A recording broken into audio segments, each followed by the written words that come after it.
Serving the community through faith and athletics. The Open Mic Broadcast Network. That's Braves head football coach Fred McNair talking about the fact that Emmanuel Barnes, no Deshaun Waller in this game for another week. Of course, the Grambling game, limited carries, missed the A&M game, and he'll miss this game.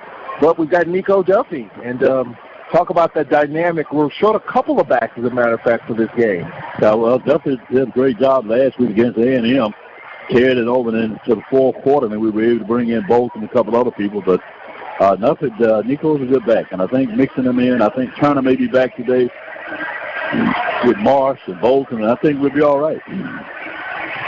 The Braves in the gold uniforms, gold helmets, Jackson State in the white helmets, the gray uniforms for Jackson State here. This is the final regular season game of the year for Jackson State and for the Braves.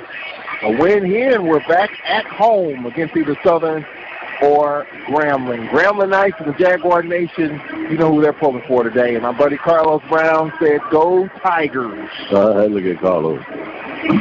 He said he's going to dance a jig if Jackson State wins this game. Ball blows off the tee, and as we're ready for this game, we've lost to this team a couple of times, 14 and 17 Emmanuel Barnes when we've had everything locked up, so this game doesn't mean much when it comes to the big rival. It does, but home field advantage is on the line, Charles. Gleaton on the kick, and here's the kick on the far side. So with the return of the 5-yard line to the 10, they take the reverse, and it's going to be tripped up outside the 10 to the 14-yard line, and that's where the Braves will get it, a 9-yard kickoff return. And the Braves offense from your right to left led by Felix Harper, 2,100, 13 yards, 25 touchdowns, 5 interceptions. Would have been better under the new rule to fair catch that one because you can get it at the 25. So the Braves will have it inside their 20-yard line. They'll mark it at the 14. Let's see how the Braves come out with here. First down and 10. Elliott Ratton. And we got movement and flags right off the bat, it appears. Might be a false start against the Braves, and it is.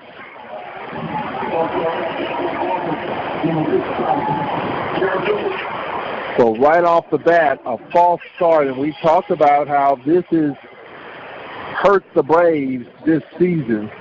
Darius Davis, the junior, called for the false start, first down and 15. The Braves are behind the chains, and now here's Nico Duffy straight ahead, gets the negative yards back, and 4 more. So from first and 15, second down and 6 for the Braves. Just a straight ahead power run that time with Duffy. Just stuck it in his gut and run where they blocking. Newcomer of the week, 100 yards versus Alabama A&M last week. Second down and 6 for the Braves, right to left. Then here's a play action pass, high, incomplete, intended for Chris Blair. All right, Cedric Tillman, here we go. Third down and 6 after the penalty and positive yards. The Braves are faced with a third down and 6 coming up here. Third and 6, Cedric, what do you expect? Yeah, third and 6, definitely manageable. Just a little high outside that time. Let's see what we can do here. See, last time they tried to bring a little pressure, it was definitely there. Let's see if we can pick it up. All right, third down and 6 for the Braves here. Duffy shifts to the right of Felix Harper. Third and 6. Now shifts back to the left of Felix Harper. 3-step drop, will check down, and it's a catch. It's a first down outside the 25 to the 30. Boy, gets that ball out of there quick. And a catch by Akeem McNair with the first down catch and run. That may be Anthony at 16. Looks like 6, but I think it's 16. First down for the Braves. We're a long way away, but I was getting ready to say that slot receiver may be open, and he hit him. So I guess I'll keep that to myself. So first down for ASU. Anthony with the catch. Now on the read is Duffy again. Another big hole, a gain of 17 and a first down. So Nico Duffy, a good blocking at the point of attack on the left side of the line, and Nico Duffy out to the 45-yard line, a gain of 17. They look like they're hurrying, but they're not going too fast. They're just not going to let Jackson substitute. they're not in a hurry, but they're going back to the line of scrimmage, which doesn't allow them the opportunity to serve.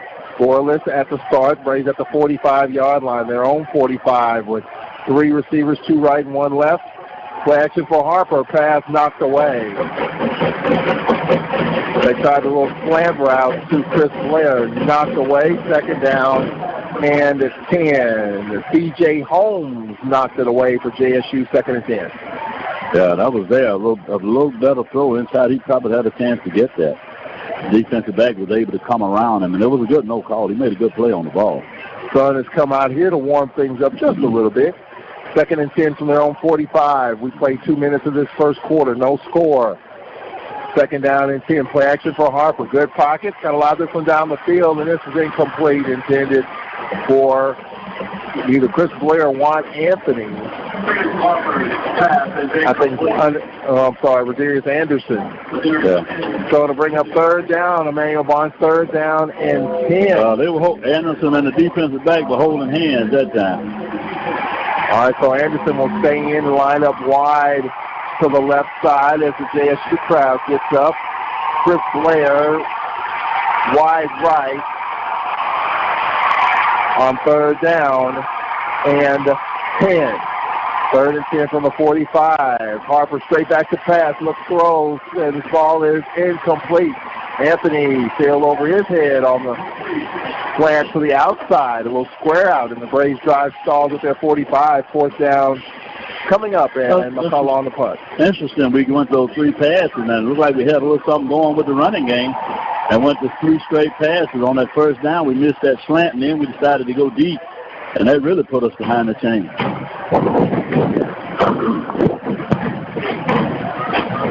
So McCullough on the kick for the Braves, standing at his 31-yard line. The snap and the kick. Short kick. Favorable hop. Inside the 15. Inside the 10 to the 9. He's going to say we touched it at the 17. I don't think we did. Yep, they mark it at the 17. Yeah, but I don't think we touched it. That boy, he jumped out the way of the ball. I guess that's reviewable, but it may not be worth reviewing. But when he threw his beanbag up there, so that's what he was saying. So the Tigers will take over inside their 20. The Braves started inside their 20, so does Jackson State. The Tigers' first drive. Their quarterback, Jalen Jones, getting the start. Empty set with 5 receivers, 3 right, 2 left in the scoreless game. Jones back to pass, left out to his right, looks, throw, check down, incomplete. Tried a little check down underneath. Second down and 10 coming up as they're trying to get it to Kennedy. Braves got a good jam on that tight end at the line. I think they wanted him, but we jammed him and he couldn't get off, so he went to the second man and just wasn't there. Second down and 10 for Jackson State. Braves took up a couple of first downs and had to punt. It's the second play for Jackson State in this scoreless game, 12:38 left. On second down, play action for Jones again. This pass is caught. It's going to be a first down, a gain of 16. On the slant. Yeah, simple slant route. We played a bad technique, let him get inside of us. Easy completion. And he's not known for throwing the ball. He wants to run with it. That's Barnett with the catch. A first down for Jackson State. At the 32-yard line, scoreless. We play 3 minutes. Play action for Jones. Looking left, looks, flushed out. Jones can run, and he will. 30, does he get the edge? No, he does not. He loses 2. That's what he wants to be able to do. They run the ball. He's not known for throwing. When they throw the ball, when they want to throw the ball consistently, they put Ponder in the game. Good open field tackle by Bruce. Second down and long. Second and 12 for Jackson State. Braves up front. Holbert, Wren, Monroe, Henderson, A.J. Bruce, Muhammad, Damian Anderson. Second down and 12 coming up. We'll give you the back end in a moment. 3-step drop, check down, and it's incomplete. It didn't turn around. We had a pick. Number 20 had it. He just didn't see it. Pass intended for Kennedy. Going to bring up third down and long on the back end. You have Juwan Taylor and Burks the corners, Kinsler and Cole the safeties. Cedric Tillman to you on 3rd down and 12 for Jackson State. Yeah, 3rd down is chance to get the defense off the field, guys, and let's see what we can do here. 3rd down and 12, empty backfield. You got to watch Jones. He's a pretty good runner. He had 4 touchdown passes last week versus the Jaguars. On 3rd down and 12, Jones claps. There was movement. No flags. Jones steps up, flies this one long and deep, and it's all picked off. Wilson with the pick, going to return it to the 50, 45, to the 40, to the 35, to the 30, goes out of bounds. Like there was movement before the snap, no flags, and he overshot his target. Wilson with the pick.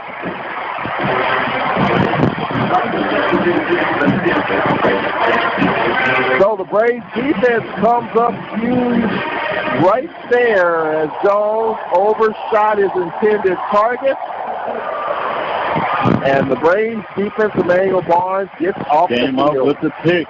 Wilson with the interception. Had a chance at one on the previous play, but came up, and I agree with you, Charles. I thought there was movement up front, but I don't know, maybe they just got off on the ball real good. Well, Cedric Tillman, a good start for the Braves D. Definitely a great start. I'm not sure where he was throwing the ball, but the receiver was definitely covered. Tight end down the middle, and they had him covered underneath and over the top. He thought he had a free play, and when it didn't happen, he didn't know what to do. 3-man front for Jackson State that time. Duffy on the left side, no gain. And he lost a little bit. 2nd down and long for the Braves. We talked about this with Prince there all season long, being behind the chains. That play, no gain for Duffy. 2nd and 10 for the Braves. Got to cash in on these opportunities against a good offensive team, and Jackson State's found a little offensive rhythm of late. You don't get many chances. 2nd and 10 from the 30 after the Wilson pick. Scoreless game on 2nd down. And now here's Duffy. We've got a fumble, and it looks like Jackson State has it. Fumble exchange between Duffy and Harper collided into one another, and Tigers come up with the football at the 40. It was definitely a fumble. We've seen that from time to time, Cedric Tillman, on the bobble exchange between Harper and running back, and that time it was Harper and Duffy, and the Braves turn it over after getting a turnover at the 37-yard line. Yeah, brought pressure from the outside, and he made contact as soon as he tried to put it in his belly. And that was a bobble exchange between them, not so much as the defensive player. He was able to get back on the ball. So 1st down at the 37, and Jackson State going to the run here on 1st down. And Jackson State has a running game for the first time in forever, it seems like. And that's got to be kind of a breath of fresh air for Jackson State. You know, running the football, they've been so pass happy over the last 10 years. For them to be able to come up with a running game, it definitely helps their offense. Harper, who had 208 yards last week versus Southern with a 3-yard pickup. 2nd down and 7 from the 40. On 2nd down and 7, there's Harper again. Harper dragged down. Let's see the progress. Just a half-yard loss. So 3rd down and 8 coming up for Jackson State. They blew it up, and Harper was dragged down. 3rd and 8 for JSU, left to right here with 9.5 left in the first quarter, scoreless. We've had 2 turnovers, and this is the 2nd offensive drive for Jackson State. 3rd and 8 coming up, Emmanuel Barnes. Yeah, we've had some success in these short yards. When we get them in 3rd and 15 and 20, it makes me nervous. But did a good job to get them off the field right here after that sudden change. Harper to the right of Jalen Jones. Play action for Jones. Flushed out to his left. Look, throws over the middle. Caught at the 1st down at the 45. A sidearm, a sidewinder like a relief pitcher, a sidewinder. Warren Newman, the junior from New Orleans, with the catch, a gain of 17 and a 1st down for Jackson State. Well, that's something he hadn't shown the ability to do, and that's throw the ball down the field. So JSU embraced territory for the first time at the 44, scoreless with 8:40 left in the first quarter. 2nd drive for Jackson State. We've had 2 turnovers. Oh, they were going to do a little handoff, and the back wasn't there, and Jones had to eat it, and he was sandwiched. Holbert leading the way with the tackle for the Braves. No gain, 2nd and 10. Not sure what happened there. Back went there, just gone the wrong way. We tried to get outside, but the Braves not having any of it. We had good containment out there. Just kept stringing him to the sideline. The Holber came up and cleaned it up. On that RPO, the R wasn't there. Second down, make it 11 for Jackson State in Braves territory at the 46. On second down, they try to run the stretch play. They're cutting it back inside to the 40 to the 35-yard line, a gain of 9.5. Third down and short coming up. But with the gain, and third and short, Cedric Tillman coming up for Jackson State. Yeah, let's see if they just go for a run on this. We had him bobbled up in the middle. He squirted out of there. Yeah, we just misplayed, overran it. Third down and short, Jones on the handoff, didn't get it. Didn't get the first down on third down and short. And that was Jordan Johnson with the carry. About a half-yard gain, fourth down and 1. Tigers look like they're going to go for it. Oh, sure, they don't have anything to lose. They're definitely down. Well, I'm going to say, what if you got to lose? Fourth down and a yard, maybe a hard snap count, but he's got to be disciplined and patient up front. Hard snap count, Jones out of the gun. Yep, they scan to the right. They're going to run a play. They're going to run a play, Charles. They don't have anything to lose. They're not going to punt. They're not going to try a long field goal. All right, so he steps out of the shotgun position after giving his center instructions. On fourth down, the Braves jump. We offside. Moved on that left side of the line. It's going to be a first down, Jackson State. Second pre-snap penalty, Emmanuel Barnes for the Braves. One on defense, one on offense. Yeah, he just came up too fast. They're going to take the penalty because it'll give them 4 extra yards.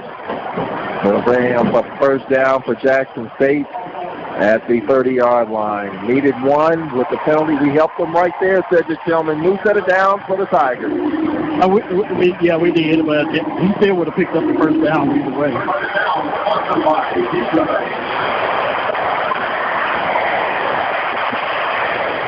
So first down, Jackson State on first down. They go with the end around with Johnson not there. Bobble exchange again. I don't know what's going on with that ball. I don't know if the field is wet and the ball is slippery or whatever because of that, but that was another bobble exchange. We've had two, and that's their second or third there. So loss of a couple, second down and 12. With this position, the Braves going to have to defend this 3 more times. I don't think they'll kick a field goal from here. So the Braves will have to defend this. Second down and 12 for JSU. Left to right in the quarter, 6 minutes left.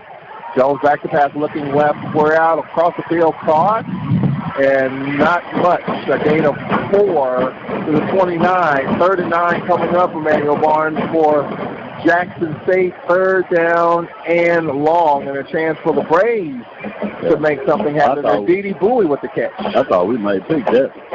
All the way across the field. Third down and 9. Well, yeah, it's a long way for a 1 yard game, for a 4 yard game, 3 yard game. Maybe 4 down territory. You're looking at a 46-yard field goal if you don't pick up an ounce here on third down and 9 from the 29. They need to get to the 20. Jalen Jones from the Sunfield field. Back to pass. Look, throws underneath. Caught and dropped. Big pop. And it'll bring up Juwan Taylor with the hit on Bowie. Fourth down. Separated him. And Cedric Thornton loves that, Cedric Tillman. Yes, sir. He's excited over here on the sideline. That was a big hit. You got to make sure that they're not faking this field goal now. Yep. I think with the yardage, they got a couple of plays that they'll set them up for this. Zach Gleason. The 46-yard attempt, but you got to not go to sleep on it because, they don't have anything to lose. They may fake this. I was looking for some flags to kind of determine the win. And they don't have enough players on the field. Well, Coach Hendrick's going to take a timeout. He didn't have enough players. He only got 1, 2, 3, 6. He only got 9 people on the field.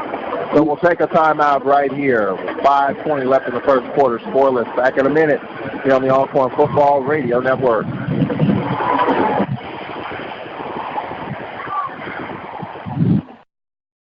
The Old Country Store, located Highway 61 in Lorman, Mississippi, where you'll find the best soul food around. They're open daily, 10 a.m. to 4 p.m. People come from all over to try Mr. D's famous fried chicken, good, and to hear him sing the Grandmama song.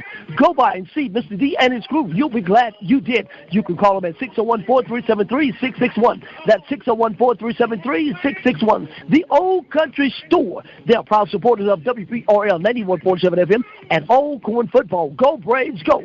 The Old Country Store Good.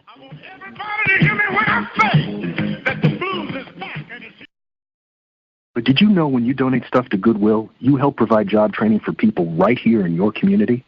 Goodwill. Donate stuff, create jobs. Find your nearest donation center at goodwill.org. A message from Goodwill and the Ad Council. At WPRL 91.7 FM.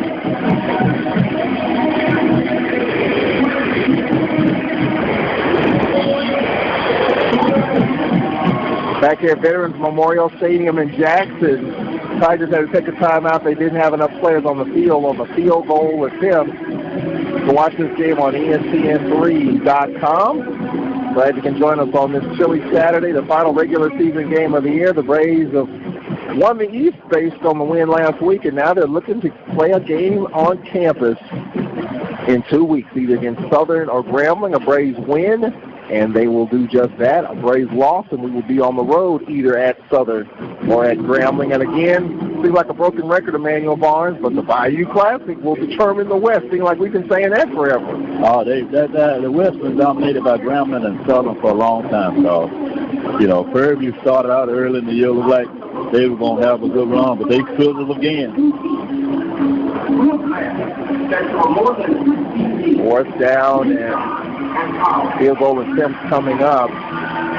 Jordan Johnson, the holder, and leading on. They'll spot this at the 36, so a 46-yard attempt, far hash mark, into the wind. Let's make sure he kicks it. And fourth down and 9.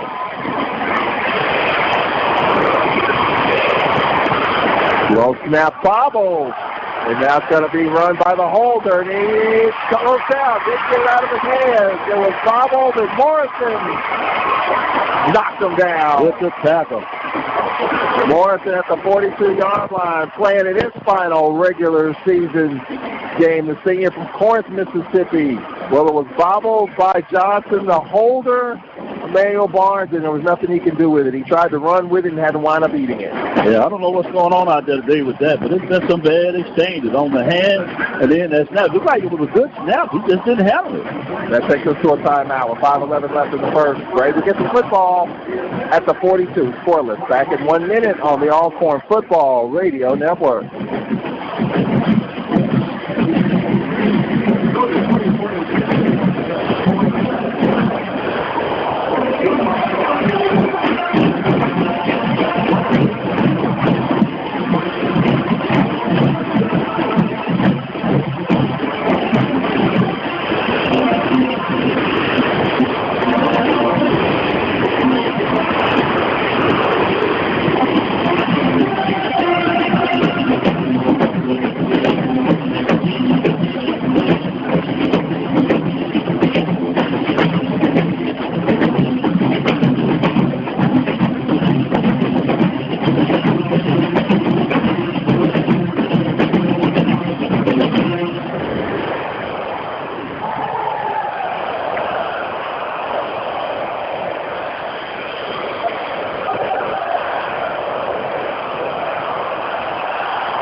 So, Reverend Emmanuel Barnes, Cedric Tillman on the field. Let's go down to Cedric. Cedric, so far, the first, 10 minutes of this game, it's been about defense and 2 turnovers, and it's been about special teams so far in this game.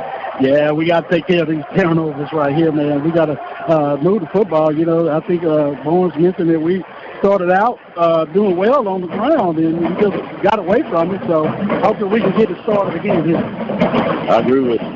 Talk about the defense, Cedric Tillman, coming up stout. And so, look, Jackson State on these fourth downs, I mean, I think it was short yardage play they had set up the field goal attempt. Otherwise, they probably would have went for it.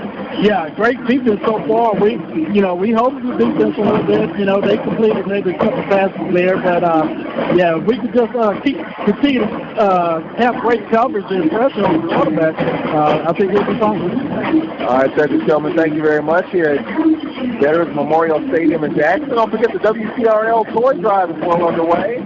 And already some toys have come into our studio. I appreciate all the folks donating toys for needy kids in Jefferson and Claiborne County. For more information, call Jay Miles at 601-877-6595 or Myrtle Hedrick at 601-877-6290. All right, the Braves have it first down and 10. As the holiday season underway, stores already packed, folks getting turkeys and hams and whatever else for the Thanksgiving period, Wednesday, Thursday. All right, first and 10 at the 41-yard line.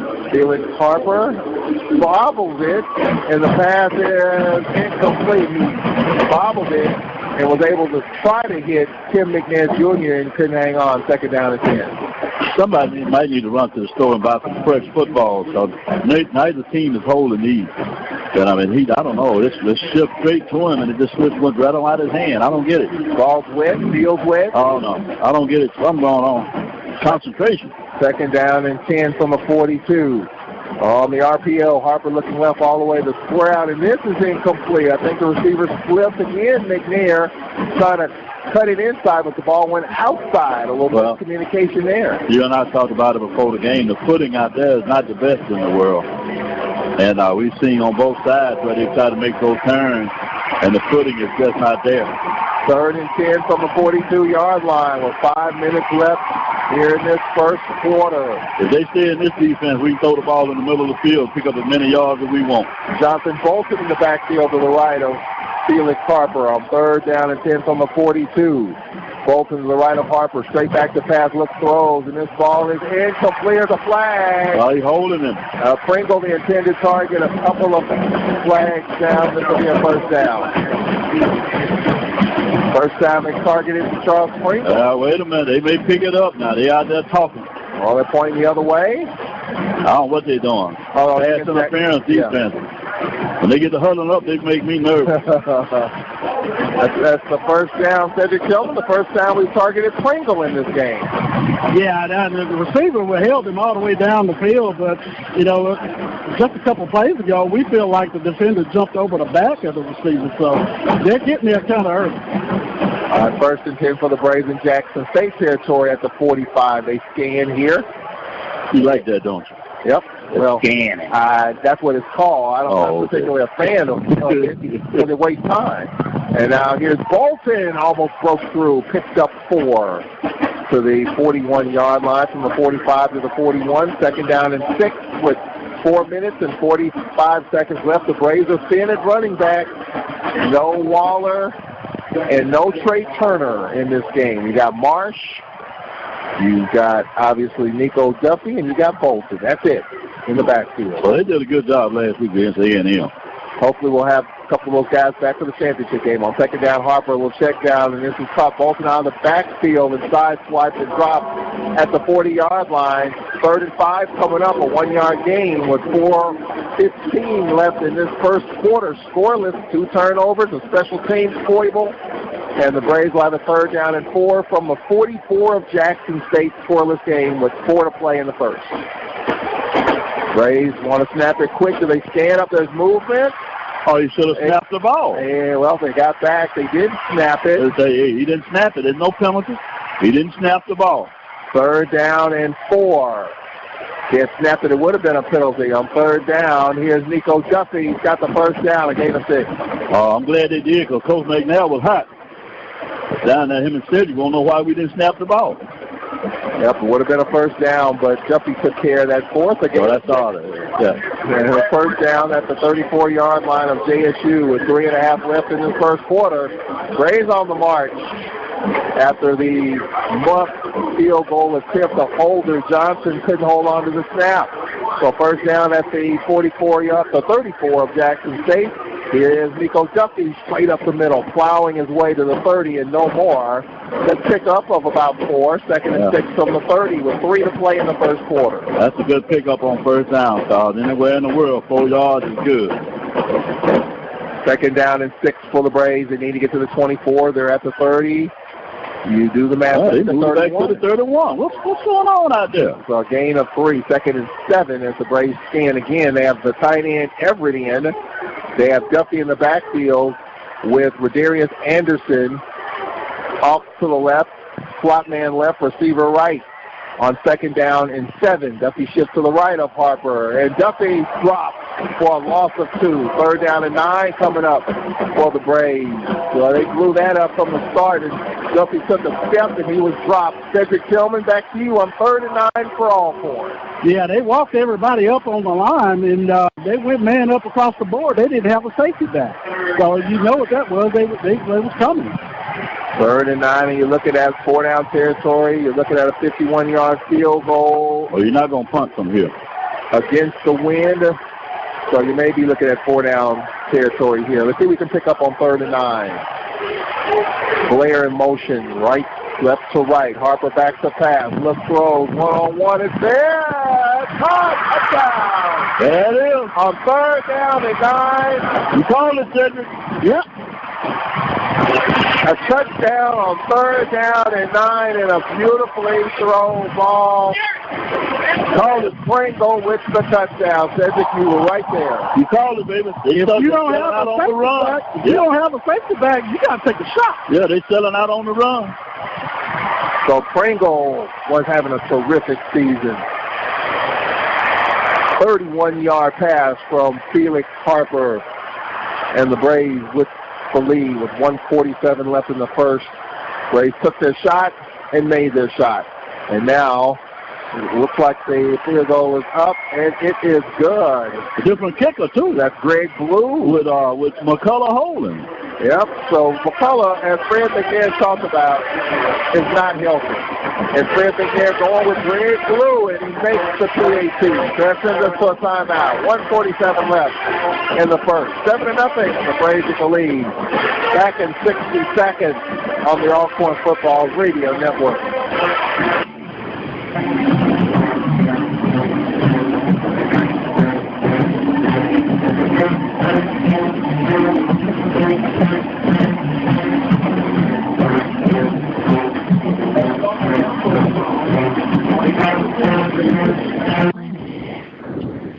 Like the storm.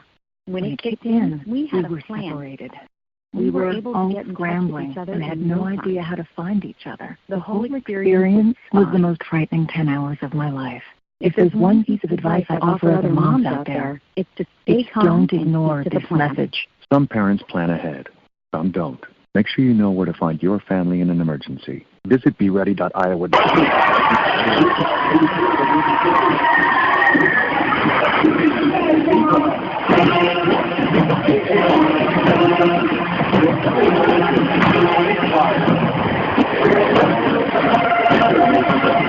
1:47 left in the first quarter. The Braves, after the Buff field goal was hit, marched right down the field and passed 31 yards from Felix Harper to Pringle. Greg Blue with the kick. Braves with the lead, 7-0. Alcorn needs your support now more than ever. Show your Alcorn pride. Support our champions and scholars all year long through the Always Alcorn Annual Fund.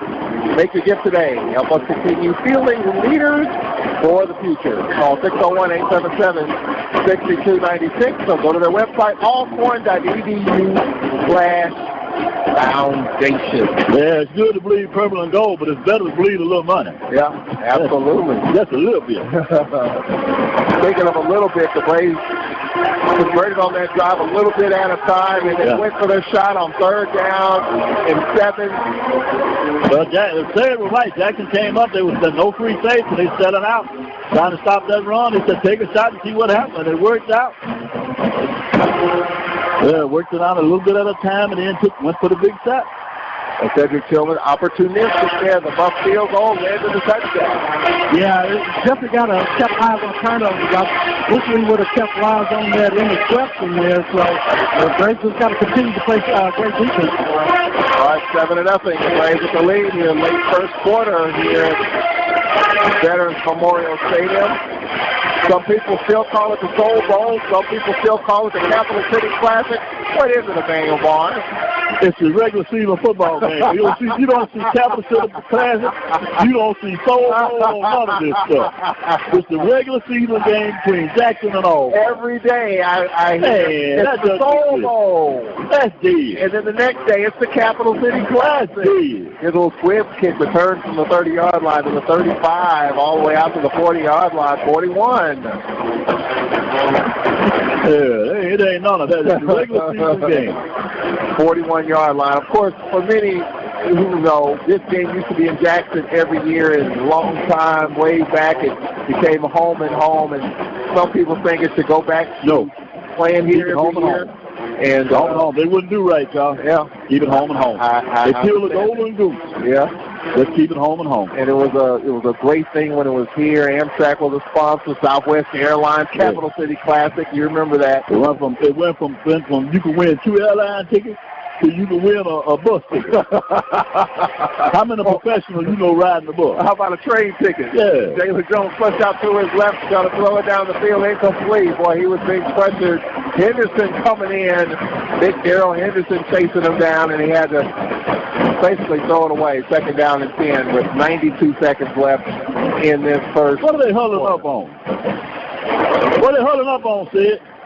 I didn't see a flag.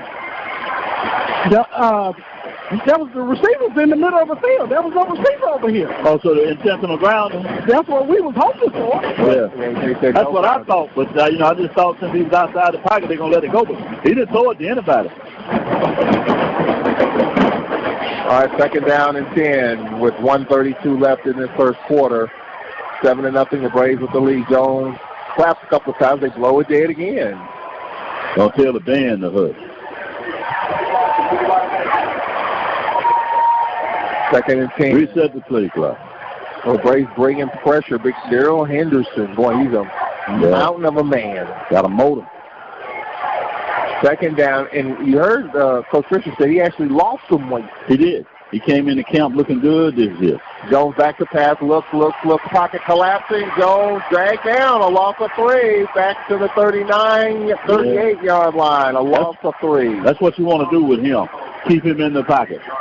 He wants to escape and run. All right, Emmanuel Barnes, 3rd down and 13 with 1:13 left in this first quarter. What does Cedric Thorne's defense dial up here on 3rd down and 13? Do what they did right there. Pressure.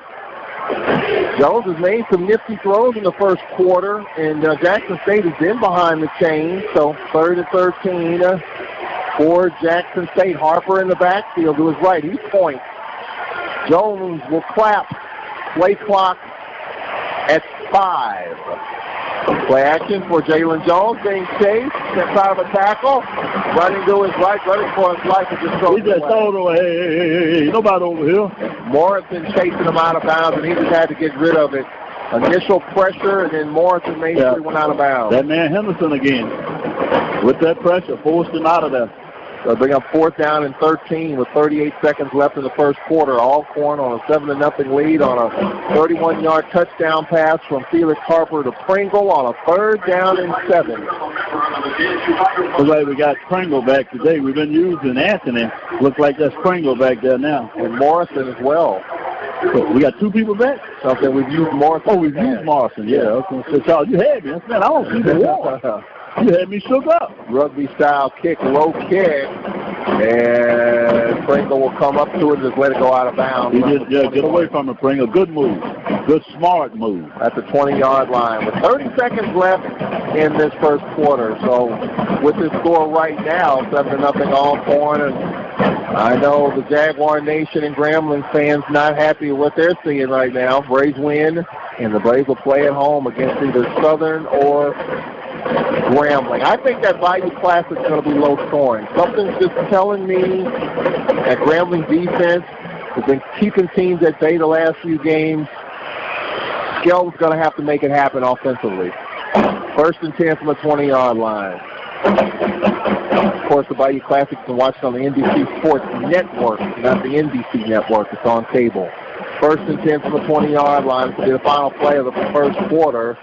And here's Harper. Looks going to lob this one down the field. That's caught. Blair! Nice catch by Blair. Nice over the shoulder. Dropped it right in the basket. 1st down. A gain of 24. That's that throwing in the trash can from back in the summer, wasn't it? He dropped it right in there. That might be the last play. No need to rush him. Yep. 8 seconds. Let's turn it around, turn the field around. We're sitting on aisle 45. Go ahead, Charles. Yep, that'll take us to the end of the first quarter. 7-0, the Braves with the lead. And we'll be back with the second quarter action. Of course, the 2020 Alcorn football schedule was released this week. We'll hear from Derek Horn, Alcorn's AD, to talk about it. Back in 1 minute from Jackson, 7-0. The Braves with the lead here on the Alcorn Football Radio Network. Hi, this is Jay Miles of WPRL 91.7 FM, and on behalf of me and my family, we want you to know it's that time again. That's right, it's time now for the WPRL 91.7 FM annual Christmas Toy Drive. It's going on now through Monday, December the 23rd, 2018. As always, toys can be dropped off here at the station Monday through Fridays, 8 a.m. to 5 p.m. For pickup, please call 601-877-6290 or 601-877-6594. We're just a phone call away. Or you can email me at jmiles@alcorn.edu or myrtlehendrick@alcorn.edu, and we will be glad to pick up your toys. So on behalf of me, Charles, Jamario, and Myrtle, we want to take this time to thank you in advance for what you've done in the past and what you're going to do for this year's toy drive. As always, help WPRL 91.7 FM make this year's toy drive greater than ever. Be blessed. 7-0. The Braves with the lead as we get ready for the second quarter. Calling all faithful alumni. We need every Alcorn alum and friend to be in Jackson right here on February the 4th, 2020 at 8 a.m. for the annual Purple and Gold Day at the Mississippi Capitol. Alcorn needs your support for full funding of our legislative agenda in the 2020 Mississippi Legislative Session. Save the date, Tuesday, February 4th, 2020. Join fellow alums at the Mississippi State Capitol building right here in Jackson for Purple and Gold Day. Purple and Gold with the lead, Emmanuel Barnes, 7-0. Yeah, that's always a great day at the Capitol, too. If anybody who hasn't been to it, they'll give it a try. It's really a fun day. Get the hobnob with the legislative, meet alums, break bread together. It's a good day. And that is, of course, February 4th, 2020. But as you said, Purple and Gold with the lead. Cedric Tillman, let's check in with you. Your thoughts? A couple of turnovers, muff field goal attempt, and a 31-yard pass from Felix Harper to Pringle. And the Braves in the first quarter have outgained Jackson State 99-27 in total yards in the first quarter. The Braves with a 7-0 lead. Yeah, I'm not sure what Jackson State is doing on defense, but I think they're going to have a long day if they don't put a safety back there, because with Chris Blair, Pringle, and Anderson and those guys, they're going to have a pretty field day out here. Well, they're between a rock and a hard place. They can't let you run and throw. So he's got to make up his mind he's going to stop one or the other. So far, he's been trying to stop that run. Felix Harper, 4 of 10 for 73 yards. The Braves, 7 carries for 26 yards so far. Jackson State, 10 carries for a negative 8 yards. And Jalen Jones, 3 of 9 for 45 yards, and he sacked twice in the first quarter. Now they have a 3-man front. 1st and 10 from the 45. And the Braves go back to the run with Nico Duffy. There's a 48.5, a long 3, second down and a long 6. He's underway in quarter number 2. He was a half-yard away from getting outside of all that and running to the goalpost. Morrison leading the way with 2.5 tackles with Taylor. Myron Means with 2 tackles for the Braves on the defensive side of the ball. Second down and 6 for the Braves, short of midfield, left to right in the second, up 7-0. Braves will no scan there. Harper, play action. There goes pressure. Steps out of a tackle. Harper points, throws, and it's going to be what? Incomplete. Defender and receiver are at the ball at the same time.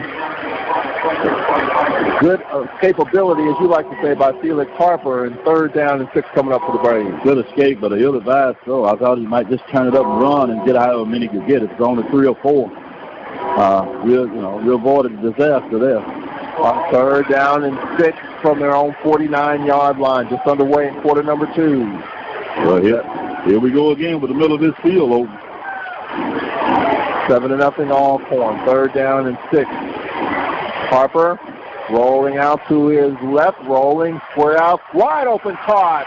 1st down. Chris Blair inside the 40 to the 37, and it's a 1st down They rolled the pocket to the left. Blair was there waiting on it. A first down for Alcorn. A gain of 14. That's a good play, Kyle. They fooled everybody, including me. Now the Braves in the NASCAR set, going fast here, addressing the football inside the 40 to the 37 of Jackson State. Play action for Harper here. Steps up.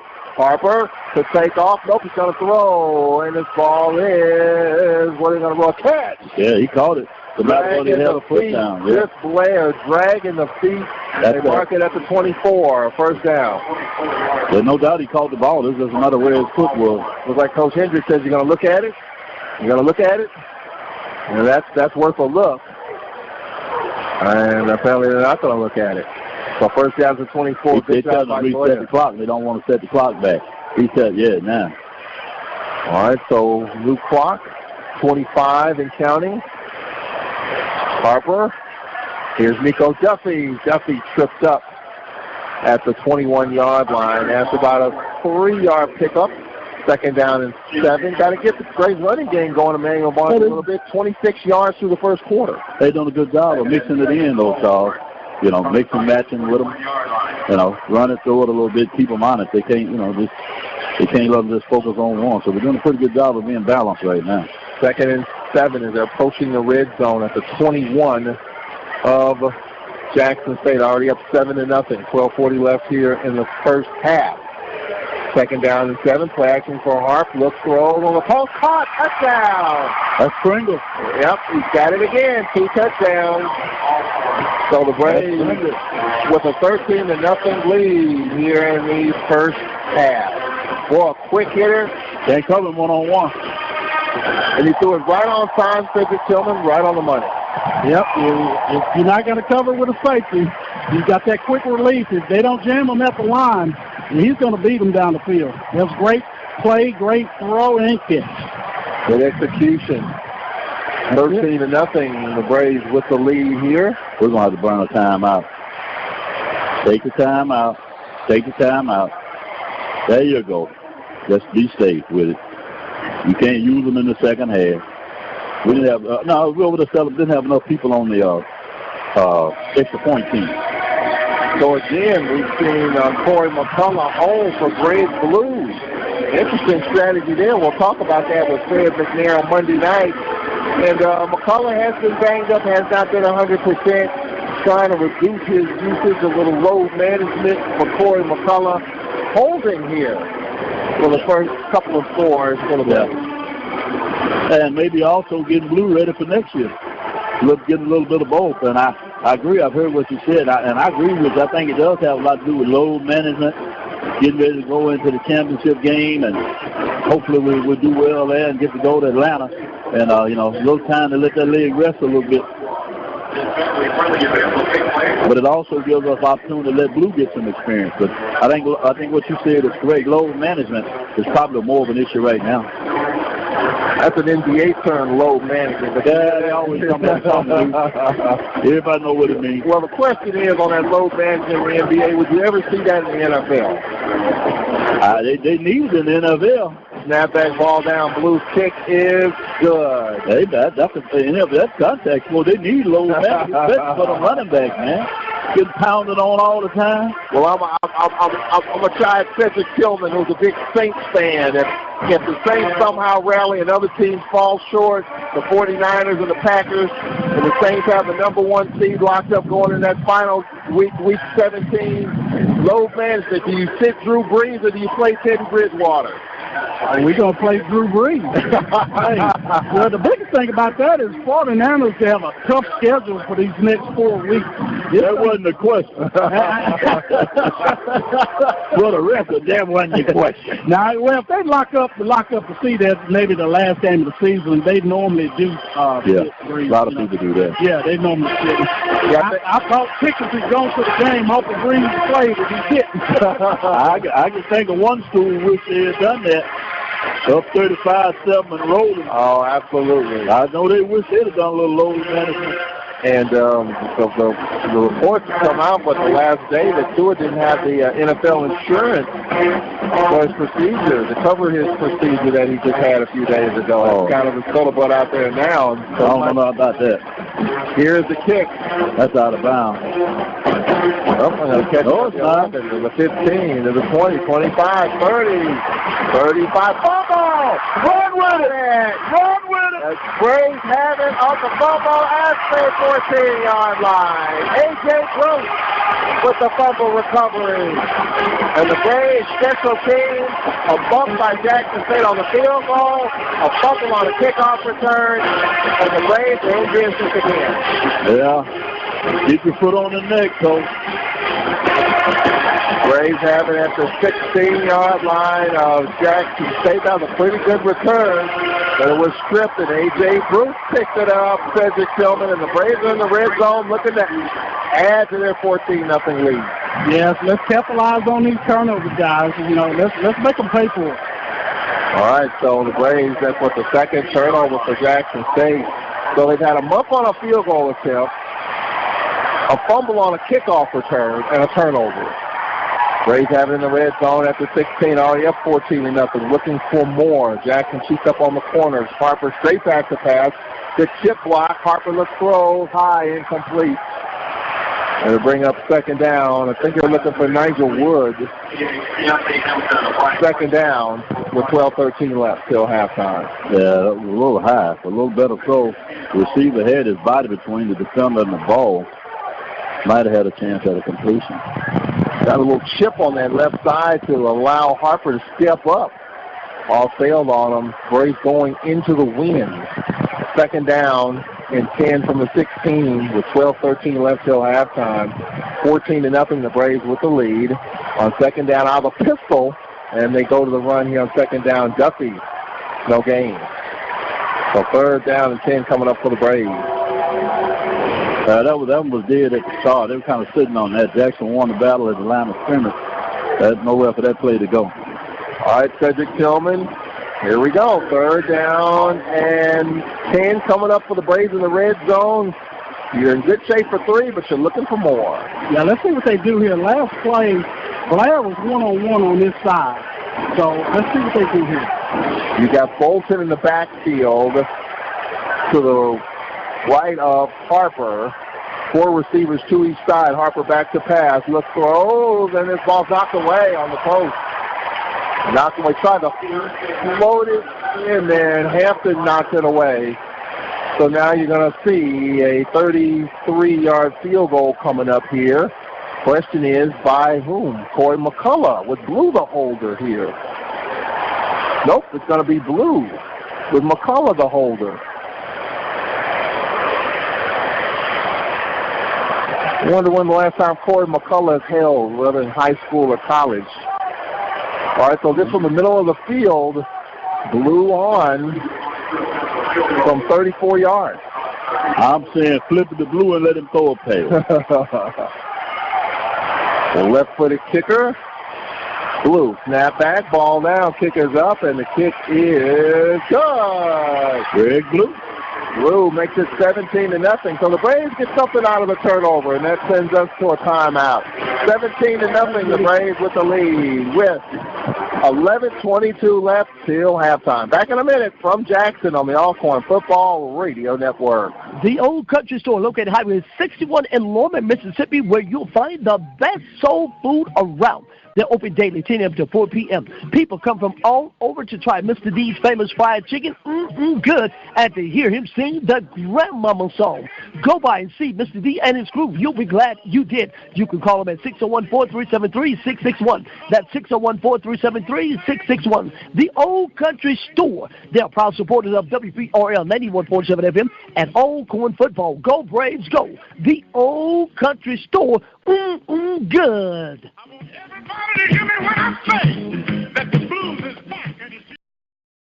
Did you know when you donate stuff to Goodwill, you help provide job training for people right here in your community? Goodwill. Donate stuff, create jobs. Find your nearest donation center at goodwill.org. A message from Goodwill and the Ad Council.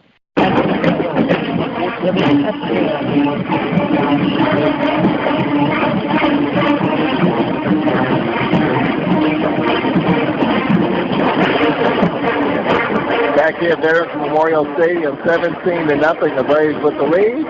Braves fans, be sure to mark the calendars for the 2019 Celebration Bowl. The 5th annual event will hit the flat against the MEAC. It'll be held 4 days before Christmas, a later time on the calendar, December 21st, at the Mercedes-Benz Dome in Atlanta. Tickets and official hotel information will be available soon. You can go to celebrationbowl.com for more information. A Braves win in 2 weeks, and then off to Atlanta. Of course, we got another game, Grambling and Southern. And then how about the Turkey Day Classic with Alabama State playing a flag team in that Turkey Day Classic? Kind of a different deal there. When is that? This year? Thanksgiving Day. Yeah. Alabama State to Prairie? Yep. Oh yeah. Let's go over that, Todd. No, sir. No, sir. I'm gonna enjoy. I just put it. The rig is already long, but I put it. I'm gonna enjoy the real turkey and maybe check out the Turkey Day game. I think this is gonna be a good one to sit at home with your family. Watch a little TV, let a little TV watch me. All right, so the Braves are up 17-0, 11:22 left. Till halftime. Here is the kick. Fellow with the kick, and this is going to be returned from the 14-yard line of the 15 to the 20. This tackle falls forward around the 27-yard line. I think it's the 26, little a 12-yard return with 11:17 left. Well, Cedric Tillman, a 3-scored lead, and let's see what Cedric Thorne's defense does here to continue to put pressure on Jalen Jones in this offense.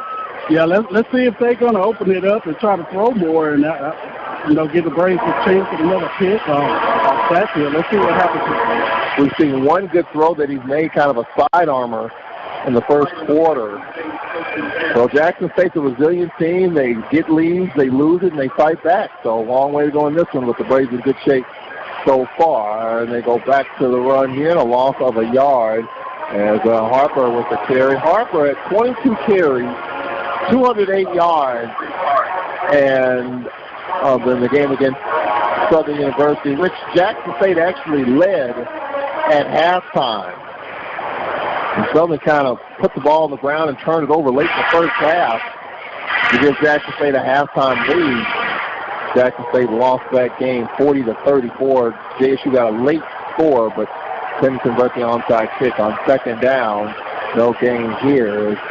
And back to the third down, Emmanuel Barnes, third and long, coming up here with 10.5 left in the first half. On those two plays, Charles, we won the battle at the line of scrimmage. And hopefully we can do it here. Got a Jackson player down. An official timeout. They got a lineman down. And we'll take a break with 10.25 left. Third down and 10 coming up for JSU when we return. 17-0 Alcorn, back in 1 minute. This is Braves football. Jack's Store, located here on the campus of Alcorn State University, where you'll find a full line of convenience and grocery store products. And while you're at Jack's, if you need a fill-up, Jack's has you covered. Jack's is open 7 days a week, 7 a.m. until. Go by and see little Jack, my friend, who's walking in the footsteps of his father, the late Big Jack, and giving you the best service he has to offer. So stop by Jack's. When you go by, tell them that you heard it on WPRL 91.7 FM. That's Jack's Store, located here on the campus of Alcorn State University. Jack's is a proud supporter of WPRL 91.7 FM and ASU Braves football. Go Braves, go!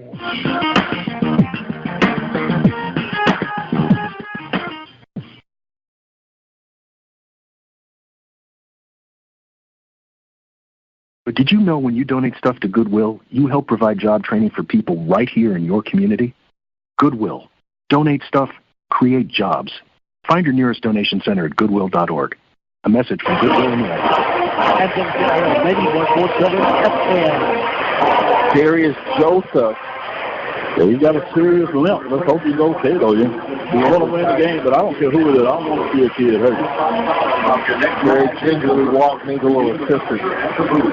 Third down and 10 for Jackson State at the 26-yard line. 17-0 our score. The Braves with the lead.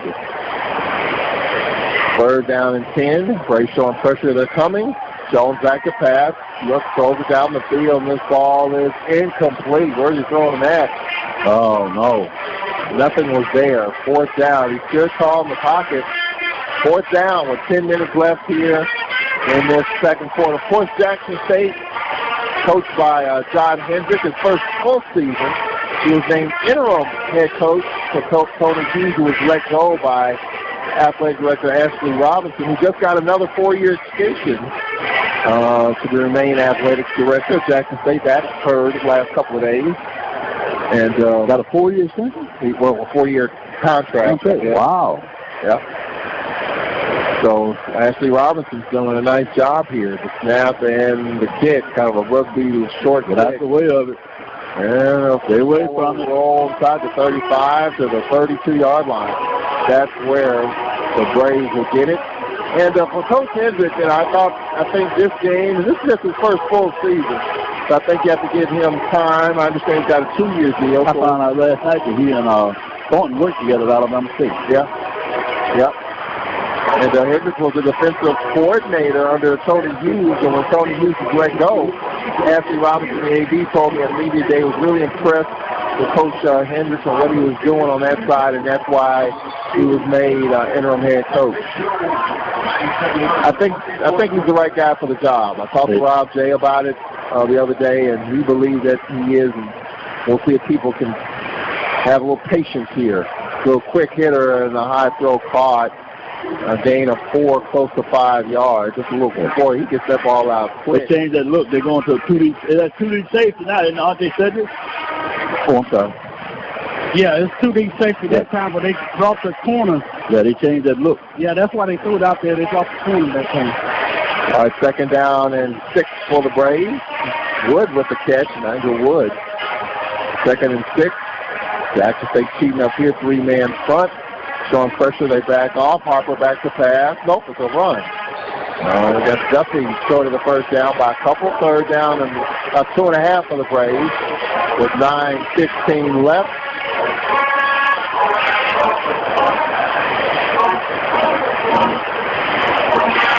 Third down coming up.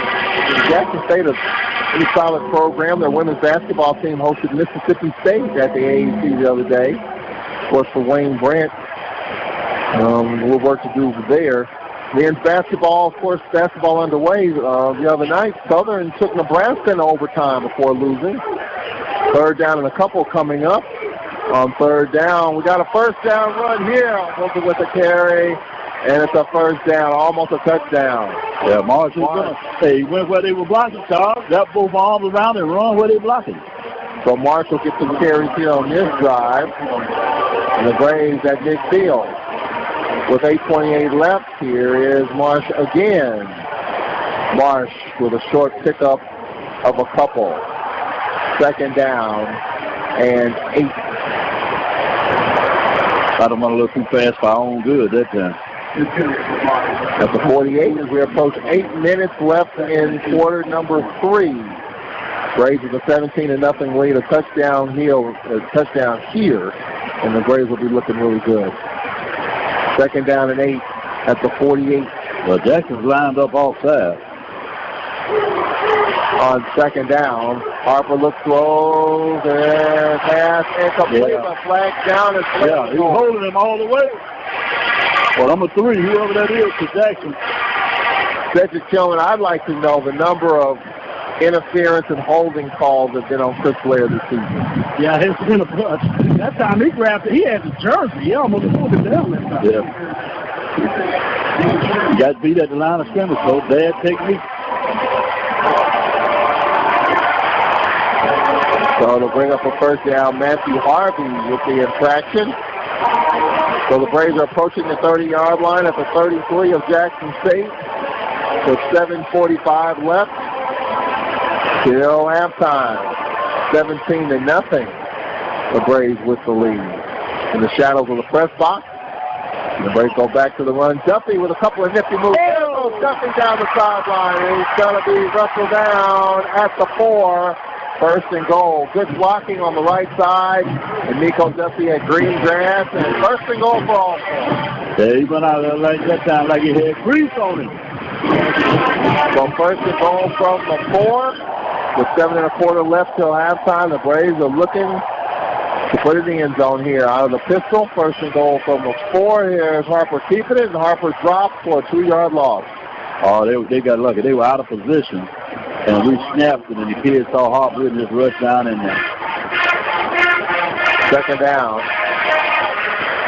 And goal from the 6 with 7 minutes left in this.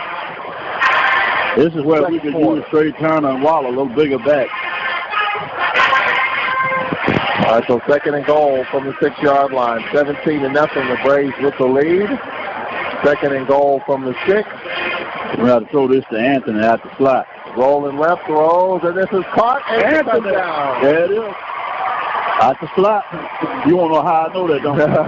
Can't cover him with that tape. The linebacker can't cover him. So the Braves lead 23-0. Hedges Tillman is like taking candy from a baby. Oh, I love it. I love it. All day long. Got to keep playing, baby. Let's take it. Got to keep playing, baby. And then pitch and catch, basically. That's right. It was a nice play. The boys called it. When he went back in motion, I knew where he was going with it. No, where he going. Yeah, that's a mismatch. You can't cover him with a safety or a linebacker. 23-0. Snapback ball down, and the kick is up, and it's good. 24-0. The Braves with the lead with 6.5 left. And that takes us to a timeout. We'll be back in 1 minute. All Braves so far. 24-0. Back in 1 minute with 36 left in the second. This is Braves so far. One day, I met 3 kids. I'm going to be an architect. My dream is to be a chef. At the U.S. Department of Education's Office of Federal Student Aid, we provide more than $150 billion each year in grants, loans, and work-study funds, making higher education possible for anyone at any stage of life. I can go back to college. I can change careers. I can make a difference. Federal Student Aid, proud sponsor of the American Mind. Learn more about money for college at studentaid.gov. It's important to plan ahead for emergencies, like the storm. When it kicked in, we were separated. We were all scrambling and had no idea how to find each other. The whole experience was the most frightening 10 hours of my life. If there's one piece of advice I offer other moms out there, it's to stay calm. Don't ignore this message. Some parents plan ahead. Some don't. Make sure you know where to find your family in an emergency. Visit BeReady.iowa. Back here at Veterans Memorial Stadium, we got basketball and football coaching shows this week. Monday will be at the Mississippi Barbecue Company, located at 717 Grove Street in Vicksburg. Come join us. We'll talk a little football, have a little barbecue, get you ready for what the Braves can expect during this week coming up. I don't know how long Coach is going to keep these guys around this week. I'm sure they'll have a couple of days, maybe 3 days off before they come back after Thanksgiving. We'll talk about it, talk about this game, talk about the season as the regular season ends today. So we'll have that on Monday. The next 2 weeks will be in Vicksburg, Fred McNair radio show location. On Tuesday, Lady Braves basketball. Lady Braves beat Tennessee State the other night. Good win for Courtney Pruitt. It was, Charles. That was a good win on the road. And they'll take on Tougaloo at home, but it was excellent on the road. And they'll take on Tougaloo on Tuesday. I'll have that game for you. Then Wednesday, the men will play at Arkansas Little Rock at 6:30. I'll be in Little Rock for that. And then Thursday, Thanksgiving. You got to buy you an airplane, John. All this moving around you doing. Maybe I'll check with the Department of Finance and Administration to see if that's an offering. How about that? Don't do it, Charles. DFA. Yes. How about the College Board? You think? Don't do it, Charles. You think the College Board will do it? Don't do it. I don't want the ambulance over there checking on me. Paramedics over there. Something wrong with it. We asking for an airplane. Here's a little coffin corner kick. Fair catch call for out of bounds. It's going to be out of bounds. It is out of bounds. Even though he called out there, it was out of bounds, period. It's 35. They're going to get it there. Yeah. It was out before he touched it. So 6:36 left till halftime. Of course, the Braves win, and they'll be playing the championship game, as Fred McNair likes to say, on our own grass in 2 weeks. I mean, so far it's been a good first half. But I was at practice on Thursday, and Fred McNair was really hard on his team after Thursday's practice. He felt like it didn't have the focus, and he really got him refocused, Cedric Tillman, after Thursday's practice. And it's showing up here, at least through the first 20-some-odd minutes of this game. Well, I think everybody knows how much this game means to the Alcorn players, fans, and everybody. So, just job well done if he did. So they're playing great so far. Got to keep getting after it, though. On first down, Brace showing pressure. Jones looks, throws, and it's caught. He caught it and then went backwards, but the progress, well, it's a short gain of 4 and an injured Braves at the 33-yard line. And an injured Brave, and that's Jerome Jackson, the sophomore from Lakeland, Florida, shaking up. Well, I can tell you this, Fred McNair doesn't talk about it, but we're banged up. This Braves team is banged up. Fred McNair makes no excuses about our injury situation, but we're banged up. We talked about the running game. Of course, we know Felix Harper taking over for Noah Johnson. We've had some shifts in our offensive line. And even Coach Pressure, the D-line coach, talked about the fact that we've had some injuries in youth there. On the back end, Creel Argue is out. So we've got a bunch of guys, Cedric Tillman, that we are without. And despite that, we're continuing to press forward. Yeah, I talked to Argue before the game, and he's got surgery on Sunday. He's got ACL. So, Coach McNair's motto is appropriate for this year. I don't know about any other year, but in spite of is right for this year. Yeah. In spite of. And the thing about it, he's just so calm about things.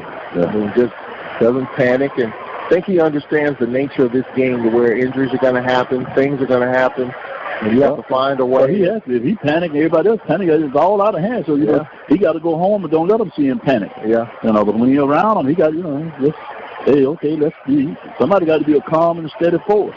A 3-yard pickup, 2nd down and 7. And Jackson State goes back to the run, and Harper outside the 40 to the 44 to bring a 3rd down and a yard. I think it's 2 for Jackson State. 6 minutes left here in this second quarter. All Braves so far, 24-0. 3rd down and a yard for Jackson State. On 3rd down and 1, and they don't get it. No, they backed him up. They do not get the 1st down on 3rd down and a yard. They lost a yard and a half. On the draw inside, and the Braves blow it up. Darryl Henderson got off the ball so fast then it wasn't funny. And the fans I know he made Coach Princess proud. JSU fans are showing their displeasure. Braves fans on the other side is static. 4th down and 2 coming up. I think JSU fans booing the fact that they punting. Leading on. Of course, you're at your 43, so you got a punt. Gleaton, rugby-style kick, and gets it away, a low kick, sideways roll, and it's going to be down to the 26-yard line with 5 minutes, making 4:58 left till halftime. Braves get the ball, and they can really kind of put this baby away here. If they can, this is a 4-minute offense, is what they call it in practice. You get the ball, 4 and change. You get it at your 25-yard line. You've got 3 timeouts, and you have an opportunity to get some points. So let's see how the Braves play it. Up 24-0 here with 4:58 left. If they're gonna stay in this defense right here, you might want to go and score on this play. This is amazing. If you hit the slot on 1st down, Harper looks, throws deep, 1-on-1. There's caught Blair to the 30, to the 20, to the 15, to the 10. I told you, if they stay in that defense, throw the ball. I'm not sure why they're lining up like that. I mean, that is a perfectly thrown pass. Harper lets Blair run under it, and it was off to the races. 1st and goal from the 8 with 4.5 left, and the Braves are looking really good right now, Cedric Tillman. Yes, nice play. Hey, I called it. I mean, hey, I don't know what they're doing, but, hey, I hope they continue to do it the whole game. Yeah. But they can't handle our receivers one-on-one. This is just easy as it gets. Braves getting what they want, when they want. After kind of a slow start, the turnovers and the mishandled exchange. They're waiting on the chain crew for some reason. They dragging. 1st and goal from the 10. Up, they blow it dead, and we're going to have a false start. No. It's 10 on the play clock. Was it the delay? Yeah, it's the delay game. Well, that's the third I guess the only... Actually, it's inside the 10, so that's why they don't need them. Yeah, that's my mistake. I think the only blemish, we've had 3 pre-snap penalties in this first half. So the Braves will have it at the 14. First and goal from there with 3:57 and counting left in the first half. Braves with a 24-0 lead. Jackson State cheating up here, showing pressure, flashing for Harper. Look, throws, and this ball is caught. Touchdown again, Chris Blair, again. Well, Jackson State not getting home, and Harper to Blair. Braves with a 30-0 lead with 3:45 left in the second. Well, you got to keep playing, though, Charles. You can't take your foot off the gas.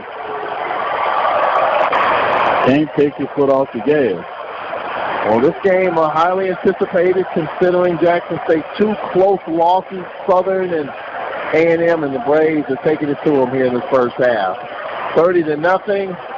Snapback ball down, kick is up, and the kick is good by Blue. And I know Tiger and Jaguar fans are kicking the televisions in right now because the Braves look like they're going to be playing at home in 2 weeks against either Southern or Grambling. We'll take a break. We'll be right back after this timeout. Braves 31, Jackson State nothing. Back in 1 minute. This is Braves football. Hi, this is Jay Miles of WPRL 91.7 FM, and on behalf of me and my family, we want you to know it's that time again. That's right, it's time now for the WPRL 91.7 FM annual Christmas Toy Drive. It's going on now through Monday, December the 23rd, 2018. As always, toys can be dropped off here at the station Monday through Fridays, 8 a.m. to 5 p.m. For pickup, please call 601-877-6290 or 601-877-6594. We're just a phone call away. Or you can email me at jmiles@alcorn.edu or Myrtle Hedrick at alcorn.edu, and we will be glad to pick up your toys. So on behalf of me, Charles, Jamario, and Myrtle, we want to take this time to thank you in advance for what you've done in the past and what you're going to do for this year's toy drive. As always, help WPRL 91.7 FM make this year's toy drive 1-0 greater than ever. There's a fair catch call for at the 30-yard line with 3:43 left till halftime. Braves putting it on now, 31-0. Cedric Tillman, Jackson State just doesn't have any answers defensively. Whatever Jackson State is overcommitting to, the Braves are taking it gladly. Well, I'll tell you what, I'm going to give credit to the offensive line because they're definitely blitzing and hoping that their secondary could cover, and they're not successful in doing it. So I want to give credit to the offensive line. That's it. Do me a favor. Tell them don't get involved in that little chipper stuff they got. We don't need anybody out for the next game. And you know that's what they're trying to do. You saw it on that play there. And I know the coach out there tell them maintain that level. Maintain the level here. Don't get caught up in that foolishness.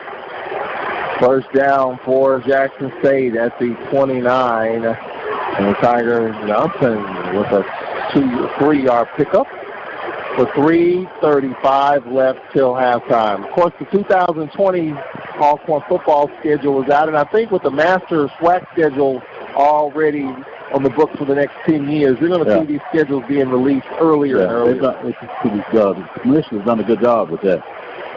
Braves open up with Auburn. We've got Fort Valley and Virginia Lynchburg on the schedule. 3-step drop here, pass caught for a short pickup to the 37. 3rd down and 2 coming up. And there was some conversation this week, Emmanuel Barnes, on social media. We've got Virginia Lynchburg on the schedule, and some people outside of the Alcorn circle, of course, feel like, and other schools have been playing Lynchburg too, that we should just, no school in the league should be playing a school like that. Well, they say that after everybody else played them and got a win. Now they don't want to play them. but it was, but, it is what it is. Alabama plays schools they shouldn't play. Yeah, everybody does it, On 3rd down and 2, Jackson State back to the run here. Johnson, no gain. No gain for Jackson State. You could just tell it's just not getting any push, not getting any surge. And a punting situation coming up here with 2 1/4 left in the first half. Well, right now we win in the battle at the line of scrimmage. That's what's going on with that. They need to keep them bands away from each other. That's not a good idea. Have them around each other. 4th down and 2 coming up here. And another kick for Gleason. Just make sure he kicks it. 31-0 with 2 to play in this first half. The snap and the kick. Low kick. And it's going to be caught at the 35-yard line and out of bounds there. Well, a low kick from the shadows of the press box into the sun. So it can be tough here as the sun is setting. 1:51 left till halftime. Now this 2-minute offense that teams practice. Cedric Tillman, you got the ball. 1:51 left. Got it at the 35-yard line. Let's see what you can do with it. Yeah, let's see what we do here. Hopefully we can get it on the ground, just run the clock out going to halftime. But let's see what they do. If they bring pressure, you know, you're going to have to throw the football. Well, it looks like there's a timeout. I don't see the red hat on the field. He's not. He's not. So now he's walking out there. All right, so timeout. We'll keep it right here as the Braves are up 31. Oh, they're going to roll with it. Yeah, they tell them to go back. Yeah, the red hat tells them to go ahead. They don't want it. I'm sorry, sir. So with 1:51 left, off the 35-yard line. Braves with a 31-0 lead. The band's coming up. We'll hear from Alcorn Athletic Director Derek Horn coming up in just a matter of moments. Talking about the 2020 schedule and how it all came together. And also talk about this Braves season as well. First down, play action for Harper, flushed out to his left, throws, was wide open. Caught Tim McNair. I think you're going to get a dose of the McNairs. Akeem and Tim at the 43, make it the 44-yard line, a gain of 9 with 1:36 left till halftime. Let's try to get it in field goal range. If we can get the umpire to get a hustle on. Second down and a yard from the 44, their own 44 on second down. And they go back to the run here, and it's a first down. First down run by Bolton. No Trey Turner. And, of course, no Waller in this game. So the second straight game. Hopefully they'll be ready to go in 2 weeks for the flag championship game. Oh, I certainly hope so for Waller. It's been a tough year for him. Everybody was looking for a breakout. He was Harper steps up, down he goes. He was sideswiped from the blind side at the 43, and the Braves going to take a timeout. Yeah. The clock's still running. Oh, 57 seconds left. They've been ticking it now. 57 seconds left till halftime. Well, Cedric Tillman, your thoughts on the 2020 schedule? It's good to get that schedule early. That gets our logistics done, and I've already done that. I've done that part already as we open up on the Plains against Auburn. And who knows? I mean, Gus Malzahn, his name is rumored for the Arkansas job. He's got to finish the season strong. Probably has to Auburn to go to Arkansas. Well, he's an Arkansas guy. He has Arkansas ties. And you got a new athletic director that's making a ton of money, and Auburn has not been the Auburn that people expect. So he's getting out of Dodge so they get him. Well, yeah. And okay. I think if he beats Alabama and wins today, I think he may be okay. But and he's got a big buyout. He got a new AD. Just the politics of it all. But Cedric, we open up on the Plains, and that ought to be interesting. Yeah, on the SEC, Auburn. So yeah, nice for the guys to play up. But yeah, that schedule is out. I'm against it. Loss of 6 on the second. Here's a pass on the post. Caught, got a lot of the yards back. And then Juan Anthony picked up 15. Third down. Yeah, third and a yard coming up with 43 seconds left. Clock ticking. 3rd and 1. With 35 seconds left, play clock at 27. On 3rd down and 1, do they stand? No, they blow it dead, and we've got a timeout taken by the Braves again, or is it Jackson State? Must be Jackson State. I know we don't want it. So with 29.6 left. That would be our last one. I don't guess we called it. You take the field. I don't see why we would call it. Well, Cedric, back to you on the schedule. I mean, we've got Fort Valley State, Virginia Lynchburg on the schedule, of course, the SWAC schedule, and we've got UAPB on the schedule next year. And Cedric Thomas comes to Jackson State Stadium in 2020. That ought to be a lot of fun. Yeah, I'm just glad they're coming to us. You know, just have bad feelings going up there. We had been to Pine Bluff in a while, man. It's a lightning game. But yeah, it's nice to have that schedule done early. Everybody, make plans early. All our out of town Braves, and it's just great to have it so early. And we'll talk with Athletics Director Derek Horn. We got a couple of permanent opponents that we'll be playing every year, and then a couple will rotate off. So we'll talk about that as we roll along here. Third down in a yard with 30 seconds left in the first half. 31-0 Alcorn. Throw it at the goal post. Drop pass, and it's incomplete. Flag. It was. He should have thrown up the field of goal post. They don't have anybody back. That's it. Throw it up Pringle. On a 3-step drop and a quick hitter. Going to be a first down. He turned him. With 25.9 seconds remaining. So the Braves are in business to try to add to their 31-0 lead with 25 seconds left till halftime. Let's see what they do here. Braves at the 30. 25.9 left. Braves come up with trips, 3 receivers right, 1 left. First down from the 30 of Jackson State, up 31-0. Harper looks, throws, and this ball is knocked away. Good defense there. Going to bring up second down and 10. Getting it for Pringle on the left side. 21.4 left. Still halftime. They're trying to bring more people rushing, and we got blocking. I still think you just get the ball up and out. You run up under. Second and 10 from the 30. 21.4 remaining till halftime. 31-0. Alcorn over Jackson State. 3-man front. And the Braves will go to the run here. A couple of missed tackles, and he's dropped. At the 25. At the 25, a gain of 5, and the Braves will take a timeout. So 3rd and 5 with 12.2 left. And this is what they practice, Cedric Tillman. Fred McNair blows the whistle. He creates the time. 12.2 seconds left. You have it at the 25, and that's what they got right here. Well, I'll try to at least get a couple more yards out of it and just kick the field goal. That's what I would do. You don't have another timeout. Well, maybe we can throw to the sideline. Or just throw side. Or if they stop the clock like they should, you can get up and spike it. But I understand what you're saying. I agree with it, but it's going to be difficult to do. Right. Well, if they don't do that, then, just take another shot. It'll be interesting to see how Jackson State plays this. Well, Cedric Tillman will have Fred McNair coming up at halftime. We got to keep playing, y'all. This game's not over. Okay. 12.2 seconds remaining. 31-0. We'll hear from Fred McNair coming up here shortly as he headed to the locker room, and Cedric Tillman already in position. All right, 3rd down and 5 from the 25. They need to get to the 20. Jackson State shifts to the right. They're coming from the edge. They chip. There's a pass knocked down at the line. Got a hand on it. We've seen that a few times this year with Felix. They've been able to get back there and get their hands up and bat a couple of them. So that's not a surprise there. So with 8 seconds left, field goal attempt here, 42 yards.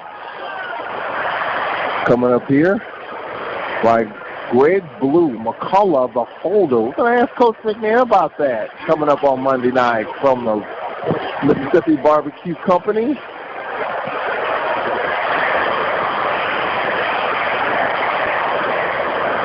From 42. High snap, ball down, kick is up, blocked. It's blocked, and it's still a scrum, and Jackson will take over with 1.4 remaining at the 35-yard line. That's what I was afraid of, coming out low. So will Jackson State take a knee and head into the locker room? Will they take a shot down the field, down 31-0? We'll see coming up here in a matter of seconds. 1.4 remaining. Well, it's been a turnover. It's been some pre-snap penalties, and that play right there, probably the only blemish on the Braves' resume in this first half.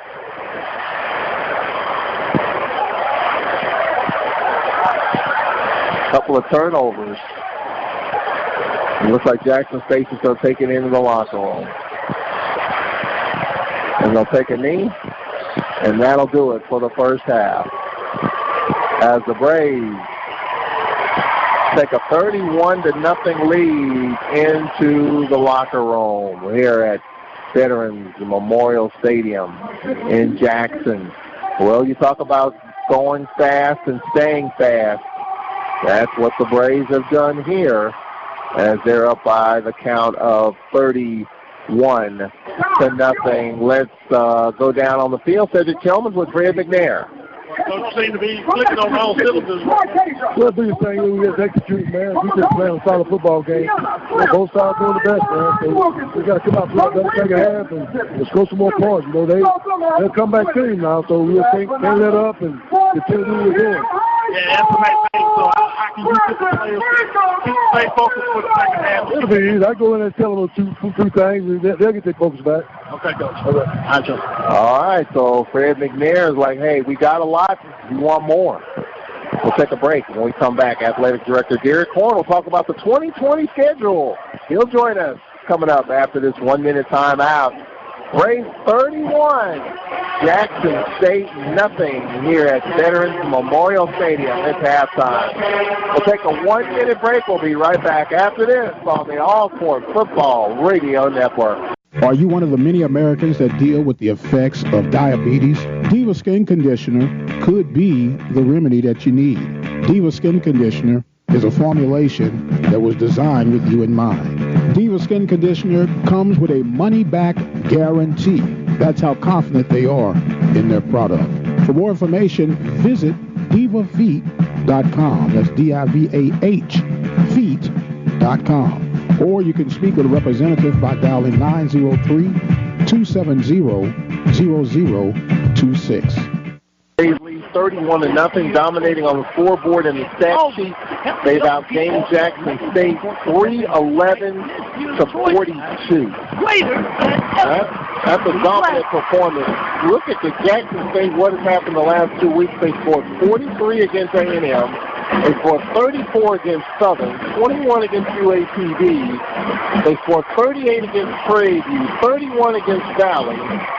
And yet, in this game, no points to Emmanuel Barnes and just 42 yards of total offense. Yeah, well, we've got to play the second half. Hope we repeat it. But it was a surprise, though, man. Anybody that said they knew it was going to happen, I don't know if I trust them or not. Glad it happened. But I don't know if anybody really foresaw that. I think they may make a quarterback change that second half and go with Ponder, try to throw the ball around. That's going to be interesting to see if they stick with Jones or if they go to Ponder and try to throw it around a little.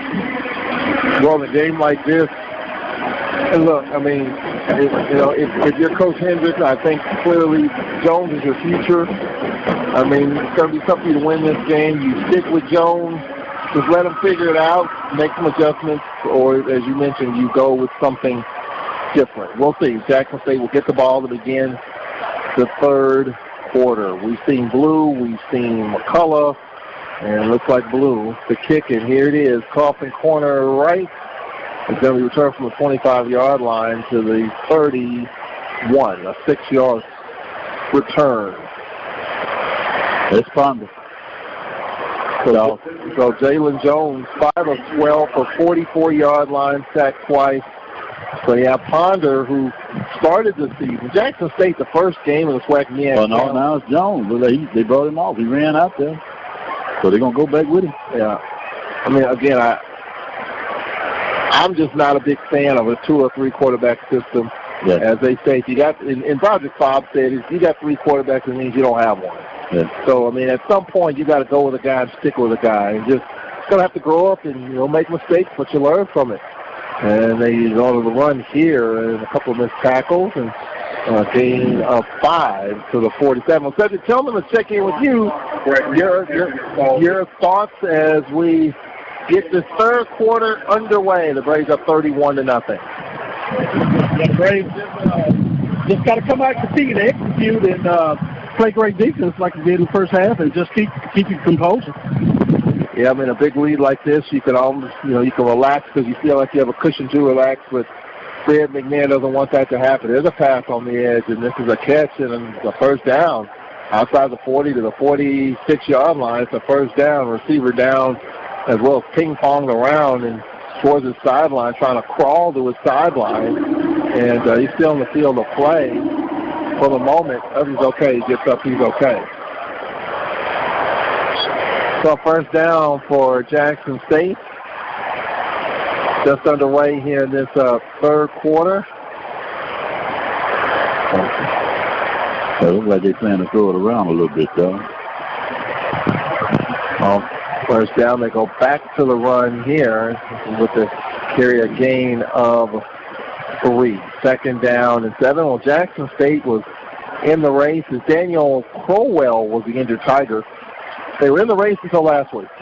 I think if you look back at Jackson State's season, I think the one game they'd like to have a do-over, not A&M, not Southern. I think you go all the way back to the Alabama State game here on their homecoming on this field. With the third-string Bama State quarterback, they beat Jackson State. I think that was a low water mark for them. Some would say Kentucky State. I think Kentucky State, a lot of people, I was shocked they lost to Kentucky State in the Circle City. But I think that Bama State loss really set them back. Jones with the carry here. 3rd and 5 coming up here, Cedric Tillman, for Jackson State at midfield. Yeah, they're going back to that running game. You know, the Braves doing a pretty good job so far. Let's see if we can get them off the field here, Coleman. Not in that big of a hurry, obviously. I mean, when you're down big, you want to get it snapped quickly, but Jackson State not doing that for the moment. 3rd down, make it 3rd and 6 at the 49. Need to get to the 45 of Alcorn. On 3rd down and 6, Jalen Jones back to pass, looking left, looks, throws over the middle, wide open, caught, 30, 20, 15, 10, 5, and down at the 1-yard line. First down and goal, Jackson State. Pass over the middle, Terrell Kennedy. It's a first down for JSU. Well, they tell you, get deeper than the deepest man. Somehow we let him get behind him. First and goal from the 1-yard line. So Jackson State 3 minutes into this third quarter. JSU threatening their first point of the game. The first positive play as Jones kind of hung in there and hit Kennedy streaking across the middle. First and goal from the 1. JSU in the shadows of the goalpost in the stadium on his near side. In complete shadows, left to right in the 3rd. First and goal from the 1. Got to watch Jones here. First and goal from the 1. He claps. They run it, and it's going to be not a – here's a touchdown. Fish on the far side, and now the line just on the near side says touchdown. So JSU on the board. 3.5 minutes into this third quarter. Kennedy with the big play to set it up, and Harper, Cedric Tillman, finished it off. Well, they're talking about it now. Well, let's see. Are they looking at it? I don't know what they're doing.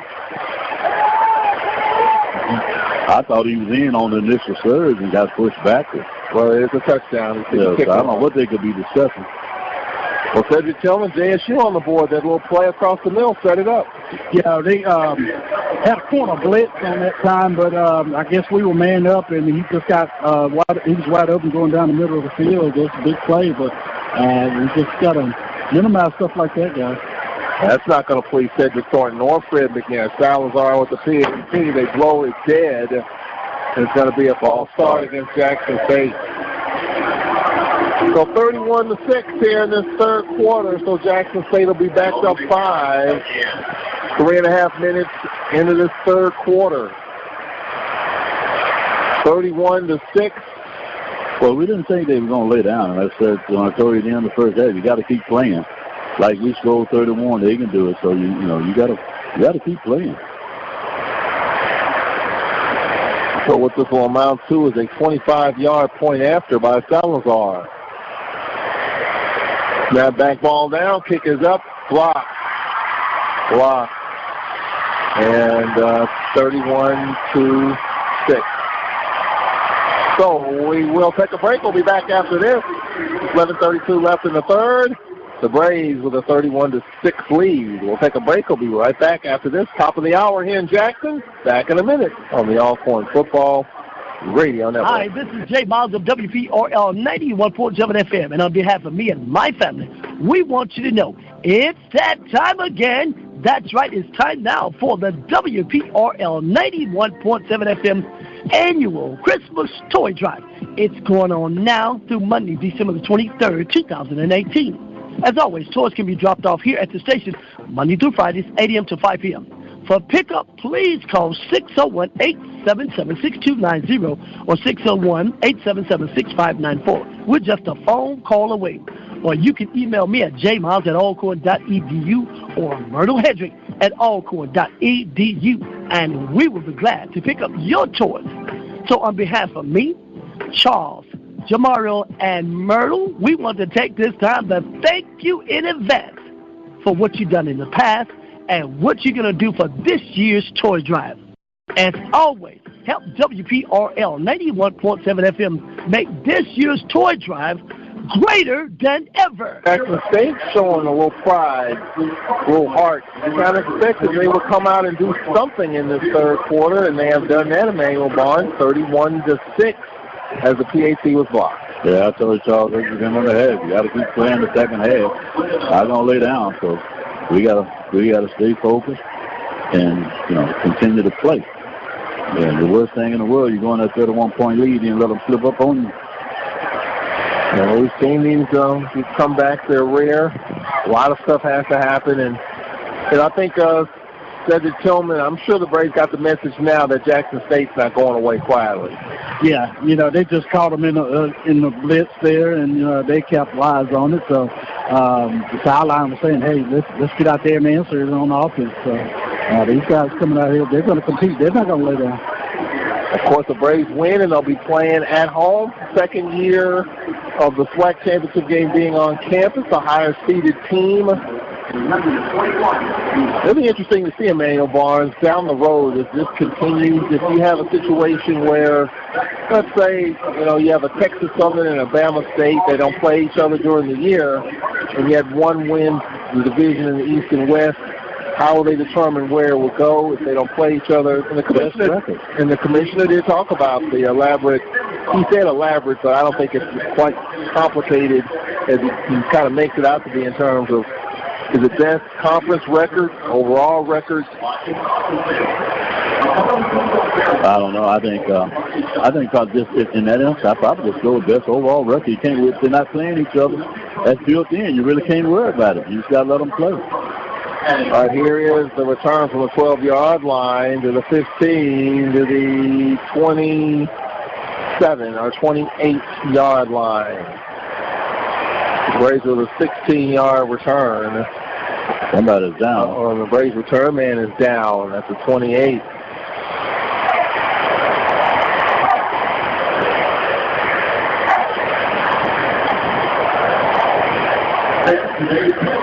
I don't know if that's Morrison who's down, who returned that kickoff. David Morrison's got his degree. He put it on social media. He's graduating. He's marching. Yeah. And he's had some solid returns of late, Emmanuel Barnes, and a 16-yard return there, but he's shaking up. Hopefully it'll be all right if he's able to shake it off. Don't want to see him get hurt this late. He's had a pretty good career, and we're getting ready to go into the championship game, and you don't want him to miss that. I mean, just for him. For his own playing experience, how enjoying the playing the game. So let's hope he's all right. Of course, we have the Fred McNair radio show at the Mississippi Barbecue Company for the next 2 Monday nights, this Monday night and next Monday, as we'll preview the championship game. Are they going to be able to get him up? Yep, he is up. It looks like he will walk off under his own power. We have Braves basketball, Lady Braves Tuesday night, and then at Arkansas Little Rock Wednesday night, and then we get ready for the Bayou Classic on Saturday. You were talking about you might be in New Orleans. Have you made up your mind? I don't know. My sons, they want to go down there, them guys, weekend stuff. I don't know. We may ride down there. I'm going to enjoy the Bayou Classic from the friendly confines of my couch on the NBC Sports Network. Taking notes. Taking notes. All right, let's see what the Braves come out with here at the 28-yard line. Play action by Harper. Pass caught Blair. Momentum carries him out of bounds outside the 30 to the 33-yard line. A 5-yard pickup. 2nd and 5. 11:15 and counting left in this third quarter. Jackson State has responded with a touchdown after being down 31-0. It's 31-6. PAT block. 2nd down and 5 for Alcorn at the 33. Jackson State showing pressure. The Braves scan. It'd be good if we could hold this 4 or 5 minutes here. Get a little time off this clock. That'll make a difference. Scoring is not the bigger issue as it is getting the time off the clock. Anthony and Anderson to the right on 2nd down. Here's the pass through the hands of Juan Anthony, a hot pass on the post.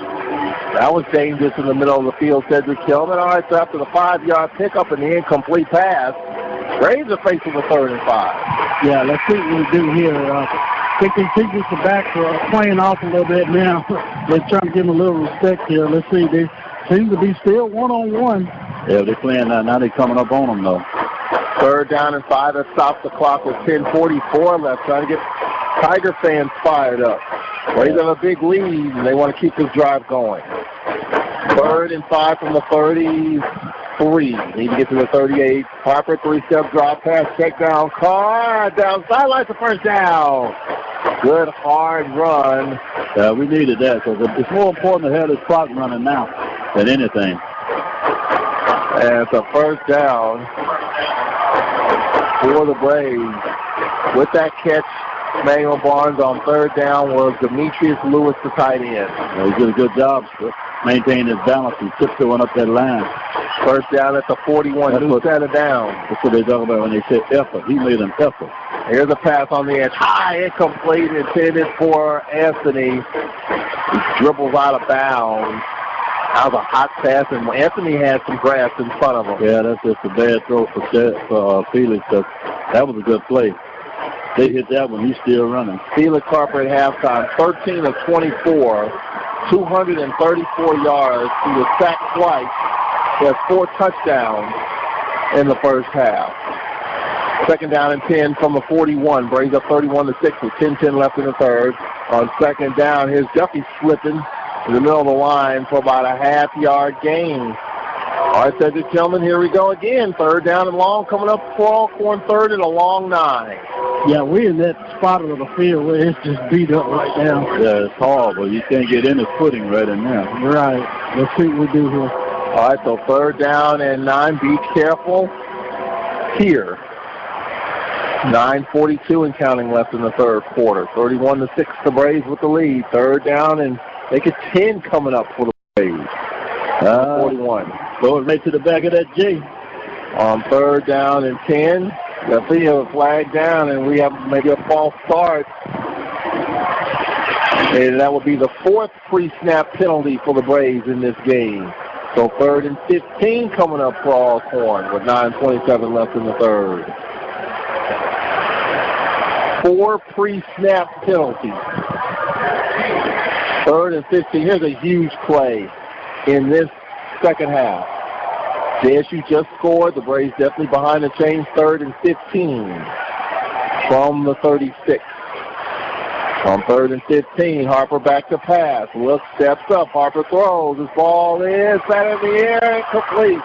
Could have been caught. It was batted in the air, and Anthony was there. Couldn't hang on to it. If he had caught it, he would have been short of the first down by a couple. 4th down and 15. The Braves will punt. We tried to fit that one in on a lot of traffic. Yeah, he did. But I thought maybe if he pulled that down, he may have been able to run a little more forward and pick up a few more yards. Even if we had to punt it, we still would have had the clock running. All right, so 4th down, and in this kind of floppy part of the field, got to get your footing, good snap, which it is, and the kick, which it is a good kick.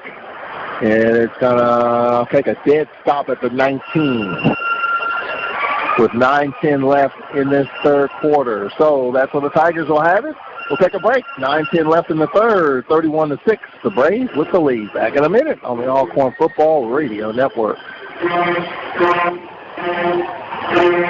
The Old Country Store, located Highway 61 in Lorman, Mississippi, where you'll find the best soul food around. They're open daily, 10 a.m. to 4 p.m. People come from all over to try Mr. D's famous fried chicken. Good. And to hear him sing the Grandmama song.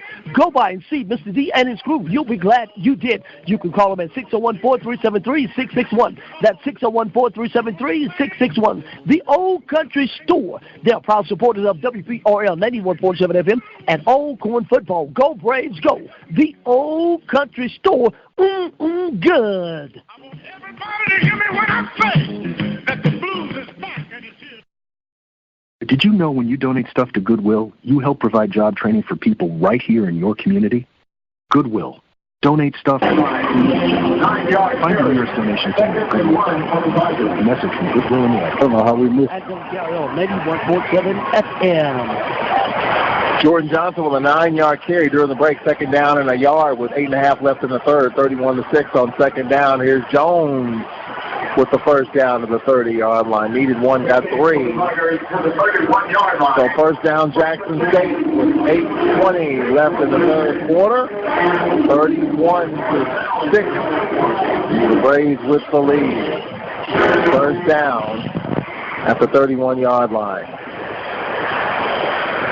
Well, the Tigers trying to move the football here after they got a touchdown on the first drive of the third quarter. And now here's Johnson again, and he's going to lose a couple inside his 30 to the 29. Second down and 12. And starting to pick up here. 7:50 left in the third quarter. Fans that don't know, we outside. We're on the roof. Yep. Wind blowing. And they've changed the broadcast locations. We're up on the TV deck, as a matter of fact. Second down and 12. We outdoors. You call it whatever you want. We're outdoors, but I really like the view unobstructed. That's true. Second the wind all over me. Jones, play action, look, and he's going to be sacked at the 20-yard line. A loss of 10. He tried to roll to his right. They're going to mark him at the 21. So third and 20 coming up for JSU with 7 minutes left in the third. Yeah, but if got Jones, we want to keep him in the pocket because once he gets outside, he's dangerous.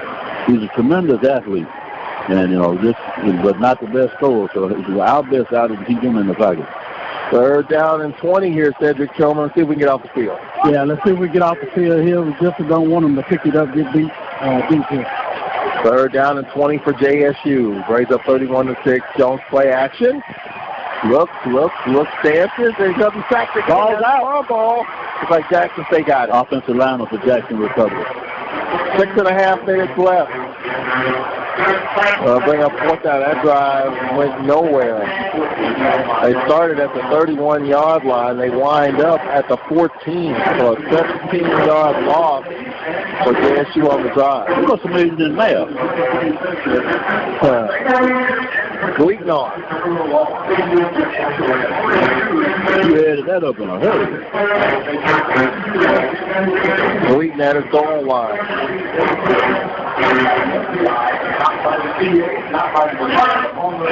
Snap, and the rugby stop kick, low kick. Get away from it. It's out of bounds at about the 41. Jackson 41. Take it to 43, he's saying.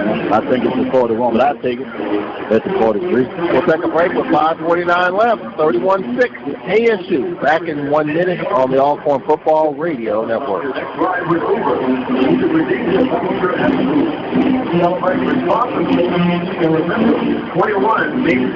And the Trademark Licensing Administration have joined to coordinate the placement of the university marks, both externally and internally, on items including shirts, caps, or other products. The university licenses will only use those products which reflect positively upon the university and are in keeping with the university's mission. The trademark and licensing of the Alcorn State University insignia was established to protect the Alcorn State University name and identifying marks. Trademark and Licensing Administration works to preserve and promote the university's long-standing reputation as a center of academic and athletic excellence. Merchandise vendors wishing to use the university's identifying marks on commercial products must be licensed vendors who have obtained permission to use Alcorn State University marks by securing trademark licenses. Campus organizations that want university identifying marks on their internal use products must hire licensed vendors to produce these items.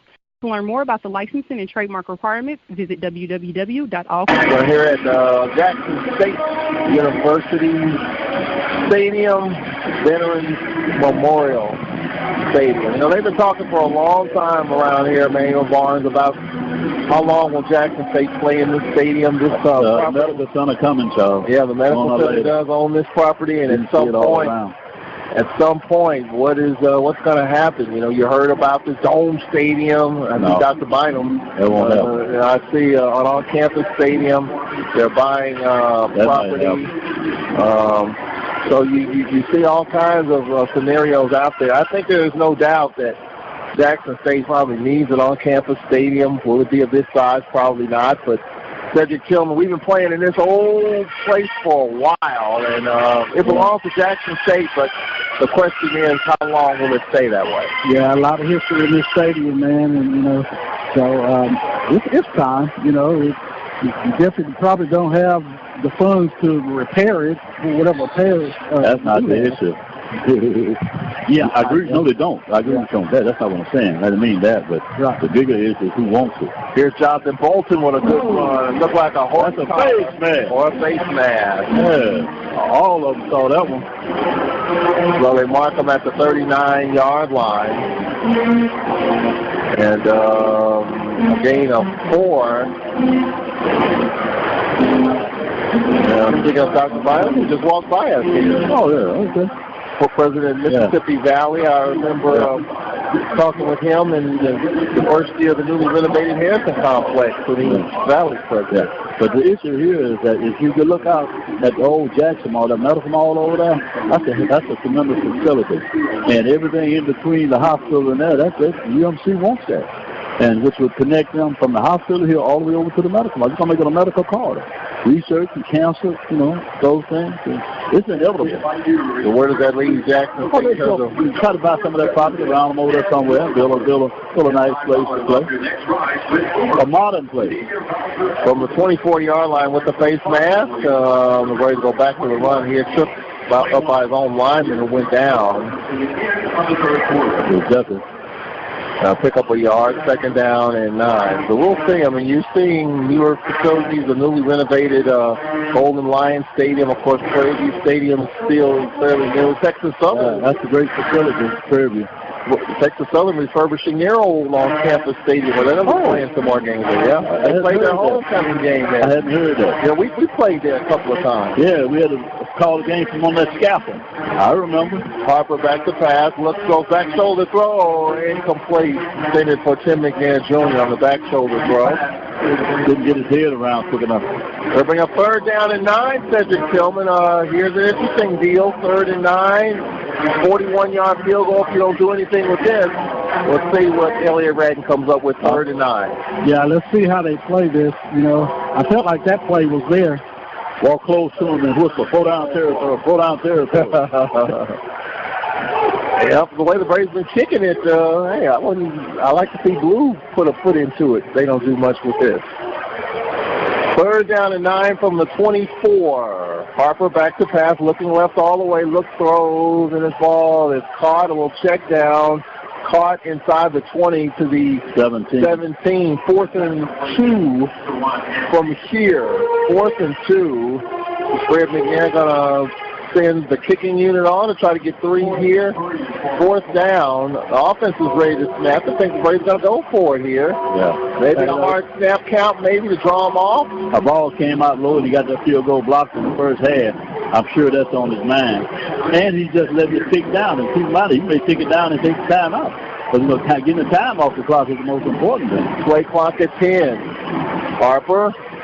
They're going to snap it. Yep, they are. Harper throws wide open. Caught. Duffy inside the 10. That's what you want. Just vacated and came out in the flat. First and goal at the 9. Well, that's what you want. So 4th down and 2, Cedric Tillman. Didn't get the hard snap count. Didn't try to draw him off. Picked up the first. Yeah, that was a nice play right there. They put the receivers over on the left side, and all you had was a tight end on the right side, and had the back out of the backfield. That was an excellent play call. 1st and goal from the 9. The Braves doing a nice job in clock management. They're in the pistol here with, look at Marsh. Here is Marsh. Ooh, hello. Marsh loses 2 to the 11. 3:10 left, 35 on the play clock. So the Braves can milk this under 3 minutes. Yeah. 2nd down and goal from the 11. We're going to play in the 3rd, 31-6. The Braves with the lead. Got off to a fast start, but 31-0 at halftime. Harper, the Pringle with 2 touchdowns in this game. Chris Blair with a touchdown. Juan Anthony with a touchdown. 2nd down and goal from the 11. Harper will keep it. Harper to the 10. Harper to the 5. Harper scores! Crosses the goal line, ball pops out, but he already was in. Harper from 11 yards out. He gets into the front, and the Braves respond with a touchdown of their own, and it's 37-6. Oh, okay. I was wondering was he okay down there, but he took a pretty good lick.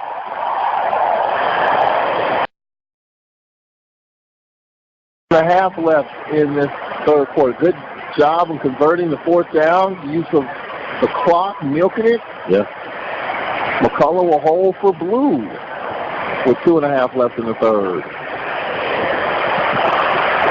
Snap back ball now, kick is up, and the kick is good. So the Braves with a 38-6 lead over Jackson State. 2:32 left in the third quarter. We will return to Jackson in 1 minute on the Alcorn Football Radio Network. Have I treated kids? I'm going to be an architect. My dream is to be a chef. At the U.S. Department of Education's Office of Federal Student Aid, we provide more than $150 billion each year in grants, loans, and work-study funds, making higher education possible for anyone at any stage of life. I can go back to college. I can change careers. I can make a difference. Federal Student Aid, proud sponsor of the American Mind. Learn more about money for college at studentaid.gov. It's important to plan ahead for emergencies, like the storm. When it kicked in, we were separated. We were all scrambling and had no idea how to find each other. The whole experience was the most frightening 10 hours of my life. If there's one piece of advice I offer other moms out there, it's to stay calm. Don't ignore this message. Some parents plan ahead. Some don't. Make sure you know where to find your family in an emergency. Visit beready.iowa.gov. Brought to you by Ready Iowa, FEMA, and the Ad Council. Lead. 2.5 minutes left. Well, North Carolina A&T beats North Carolina Central Emmanuel Barnes, and that means North Carolina A&T is going back to the Celebration Bowl. I hope we meet them now. I hope we can meet them. But first, we got to finish this one. They had to win out. And then we got to win. We got to beat the one between Brown and Southern. So we're a long way away from the Celebration Bowl. A&T said to Tillman was kind of on the ropes. You wondered whether they would make it. You know, Florida A&M beat them, and they were wondering whether they had to win out in order to get to the Celebration Bowl, and they did just that. Yeah, I saw a couple games of them this year. I think it was a tight one against South Carolina State. They might have been because they were in the mix. Yeah, because it was a very tight game, and they had a hard fight to get there this year. Well, Jackson State, we talked about the schedule at halftime. The Derek Horn, Jackson State just released their schedule. They'll open up here against Langston. Then they'll play Tennessee State. Langston got a football team. Yeah, they do. They do. Southern Miss, they'll go to USM, and they'll play at Southern September 26th. They'll play Texas Southern and Prairie here at UAPB. Then after a bye, Valley and Alabama A&M at home. Then the last two on the road at Bama State, November the 14th, and they'll come Alcorn November the 21st. So that's Jackson State's schedule. Teams are cranking out these schedules left and right now. Here's a return down the sideline to the 37-yard line. And that's where Jackson State will have it. You know, we played Langston in years past. It was years. Yeah, we played Langston in years past. At home or there? At home. Oh, okay. Somehow, I don't know. Getting old, I just don't remember that. Well, this game like that goes back to what been discussed this week when the Braves schedule came out and playing Lynchburg and Fort Valley. Jackson State playing Langston, so I'm sure that fire of a conversation, Cedric Tillman, is not going to go away now that Jackson State has released their schedule and they open up with Langston here at home. Yeah, I was glad you addressed that situation about the weak schedule part, so I was glad about that. Jones's pass is incomplete, so we're pushing in the line, and it'll bring up second down. The way I look at it is this, Emmanuel Barnes, and you are an administrator, so you kind of know. Athletic director put the schedule together in conjunction with the football coach. I think ADs have a tough situation. On one hand, they have to deal with the administration in terms of bringing money in, and on the other hand, you have to put together a schedule that's comfortable for the football coach. to deal with. You don't want monster games, a bunch of, FBS games of that sort, and we've had that in many years ago, but you want to put together a schedule that's comfortable for the administration financially and comfortable for the football coach on the field. I agree with you, and that's pretty much what you got. We've got another pre-snap penalty. That's the 5th pre-snap penalty, and this is going to bring up 2nd down and 5. Yeah. No, but back to the schedule. I think you're right. That's what you're doing. You're juggling. You want to play a schedule. You want to play a tough schedule. You also want to have a schedule where you got a game where you can play all your kids. Get a look at some of the freshmen and the girls and all that. And then you get your mainline people, what you're hoping for is you get them a little break. They get a little rest because you can play the other kids. Everybody does it. Everybody does it. I mean, at the collegiate level. I mean, they may not have to do it professionally. At the collegiate level, everybody. You look at some of the games in the season for some of these major programs and who they playing. 2nd down and 5. That was a fumble. He can't get up and run. He got it, but he can't run. And the Braves got it. Yeah. He went to get up and run with it, but he forgot he can't. The ball popped up, and the Braves got it. So the Braves, that's the 3rd JSC turnover. Yeah, the Braves flexing their muscles. So the Braves answered Jackson State's touchdown, Cedric Tillman, and got the fumble here inside the 40-yard line of Jackson State. He was running with the football, and the ball just squirted out and right into Malik Webb's hand. Yeah, it did. So the Braves have the football at the 37-yard line of Jackson State. That's where you want to be able to pound with it. We could use Trey Turner today. And it looks like Bolton with the carry. Johnson. Oh, no, don't tap dance like that. Just run them up in there. Bolton with a yard gain. We need tap dancing. A minute and a half left in this 3rd quarter. 38-6 with the lead. 2nd down and 9 for the Braves. 1:28 left. Well, you're going to see teams release their schedules. Now that you know what the master schedule is, a lot of these guarantee games already in the book, so you'll see more of these release schedules. Here's a pass caught. Turn back inside. Get it to the 35-yard line. They'll bring up 3rd and 3. We have a minute left in this quarter. Derek Horn did say at the half, you got Tulane coming up. We're going to be playing Mississippi State, South Alabama. Not all in the same year. Not all in the same year, but just coming up future opponents. I was just teasing you. I know it's not. Yeah. 3rd and 3 coming up. I'm glad. The one that I'm glad about is South Alabama. I felt like we probably should have played South Alabama years ago when they brought football back. Yeah. 40 seconds left. This will be the final play of the 3rd quarter. I feel better about that game than I do about a State or an Auburn game. That's just me personally. And I know everybody's saying it's for the money, but, that's not me. The check down, a catch for the 1st down, a gain of 4. And it's a 1st down to Juan Anthony. And that'll take us to the end of the 3rd quarter. Jackson State with a touchdown, the Braves with a score. And the Braves, they did not even reset the play clock. So the Braves will take it into the 4th quarter. 1 quarter away from hosting a game at Jack St. Marino Castle Stadium in 2 weeks. That's a Jack.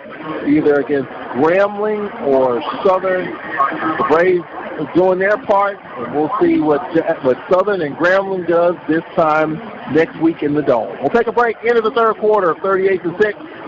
The Braves with the lead. We'll be back in 1 minute on the Alcorn Football Radio Network.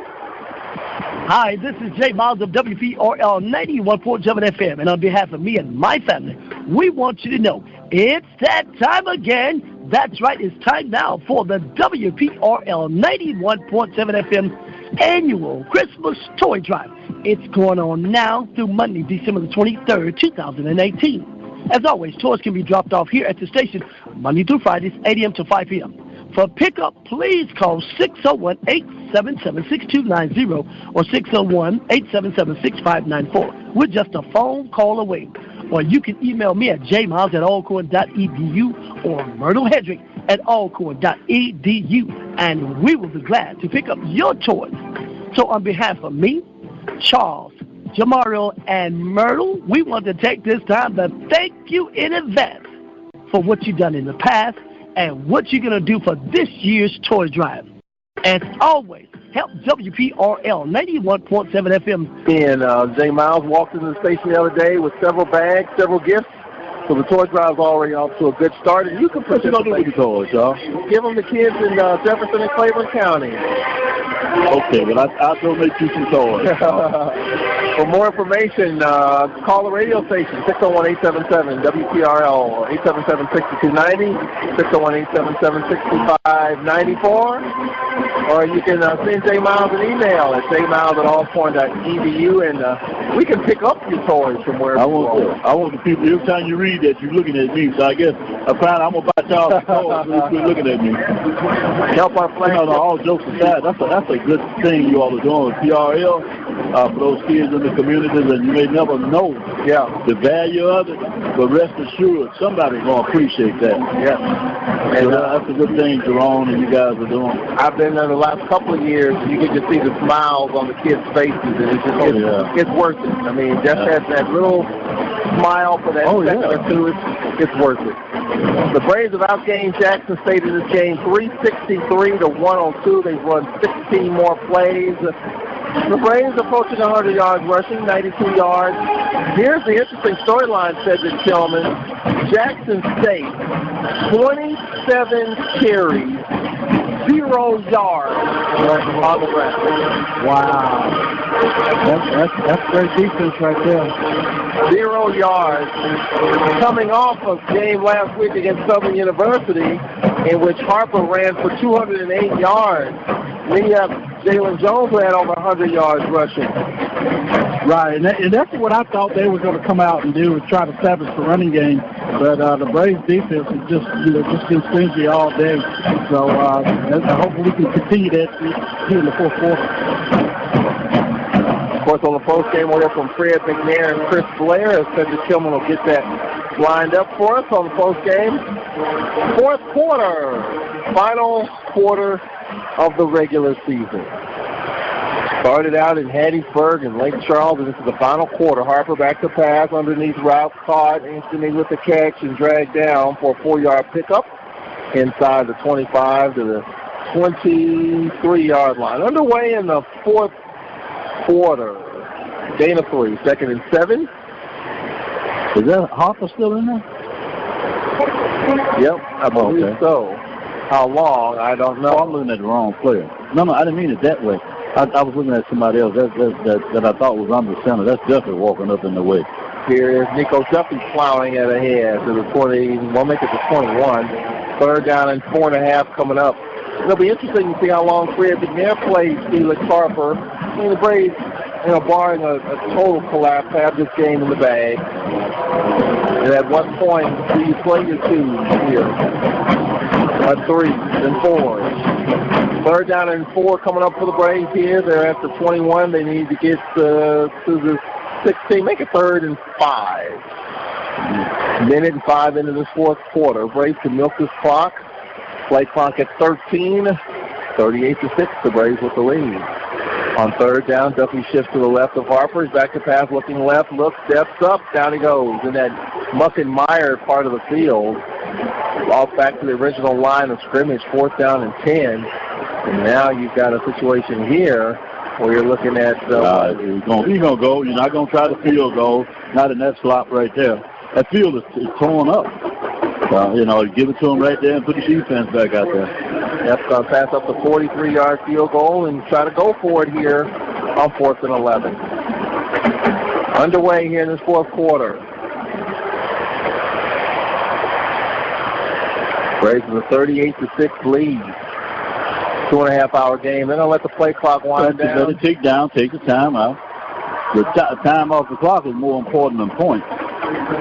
So we'll take a break here with 12:59 left in the fourth. 38-6. Alcorn. Back in 1 minute on the Alcorn Football Radio Network.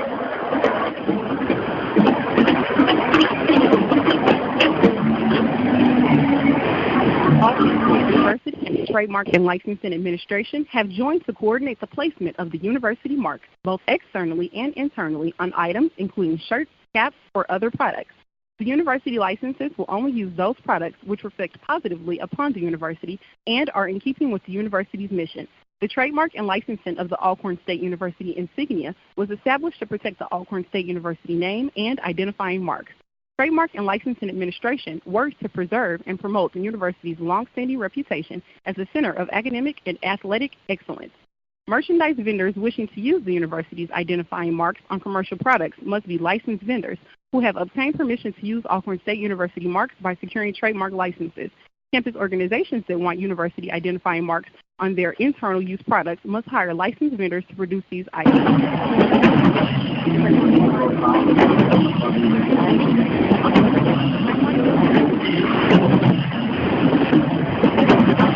All right, back here live at Veterans Memorial Stadium, the final regular season game of the year. You know, Coach Hendricks was talking about, going forward, what he's going to try to do to improve his team. And I think first, he's a defensive guy. His defense was pretty good last year. Kind of dropped off this year. But he said something interesting on the Flex Teleconference. They've got to work on changing the culture, whatever that means. And I'm not sure what that means.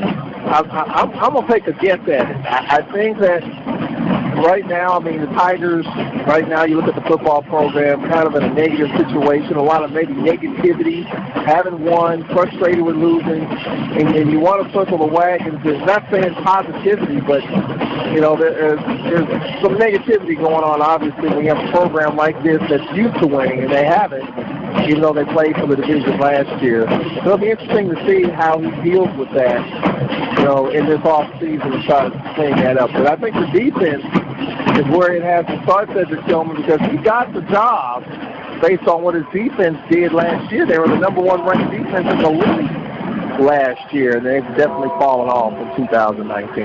Yeah, we do have a lot of great defensive players there.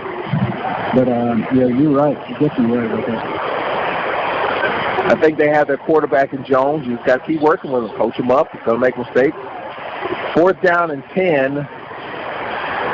Harper looks, throws, a fade, one-on-one, and it's incomplete. Another flag. Boy, the Braves just getting these calls. I haven't seen a team this year that can handle our receivers. Can't hold up one-on-one. He grabs them. They tried to come with pressure and hope they get there and hope the corners can hold up long enough. But they keep putting hands on them. Interference on Anthony. And that'll keep the drive alive. With 12:54 left in the 4th quarter. 38-6. But he called it holding, not pass interference.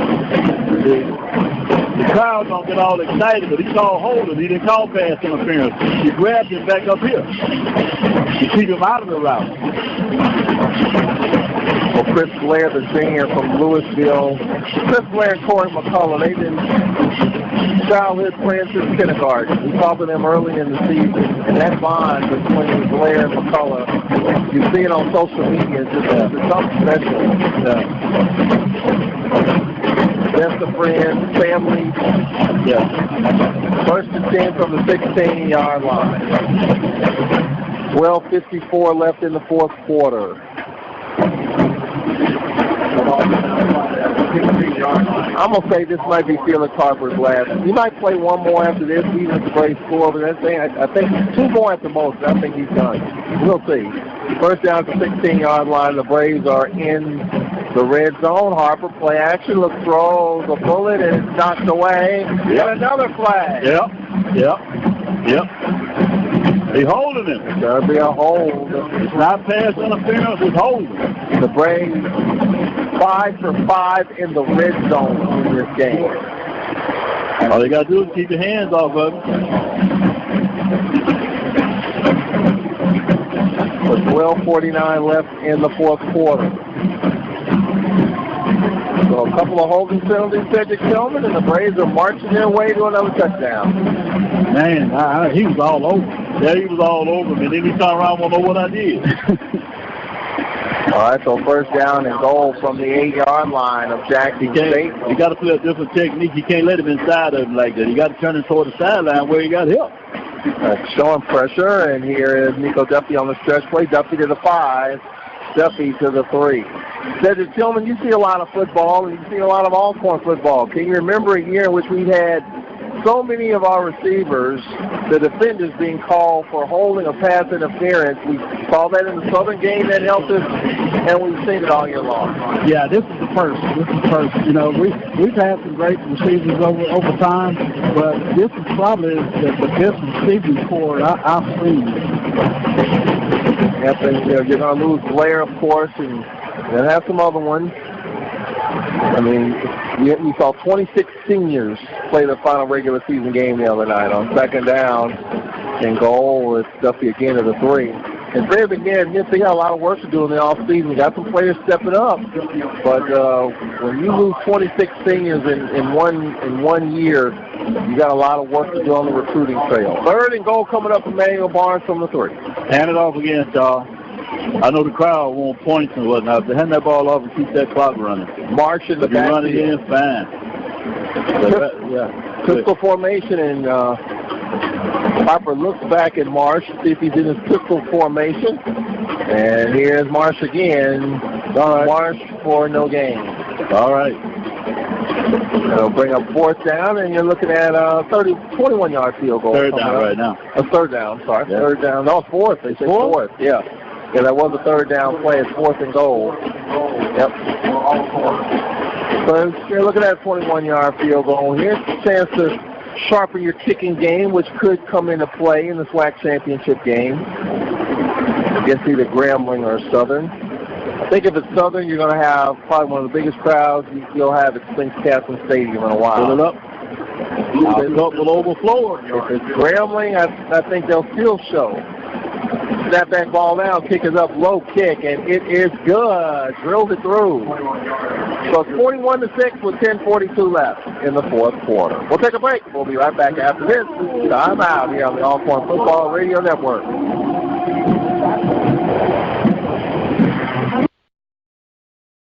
Hi, this is Jay Miles of WPRL 91.7 FM, and on behalf of me and my family, we want you to know it's that time again. That's right, it's time now for the WPRL 91.7 FM annual Christmas Toy Drive. It's going on now through Monday, December the 23rd, 2018. As always, toys can be dropped off here at the station Monday through Fridays, 8 a.m. to 5 p.m. For pickup, please call 601-877-6290 or 601-877-6594. We're just a phone call away. Or you can email me at jmiles@alcorn.edu or Myrtle Hedrick at alcorn.edu, and we will be glad to pick up your toys. So on behalf of me, Charles, Jamario, and Myrtle, we want to take this time to thank you in advance for what you've done in the past and what you're going to do for this year's toy drive. As always, help WPRL 91.7 FM make this year's toy drive greater than ever. Be blessed.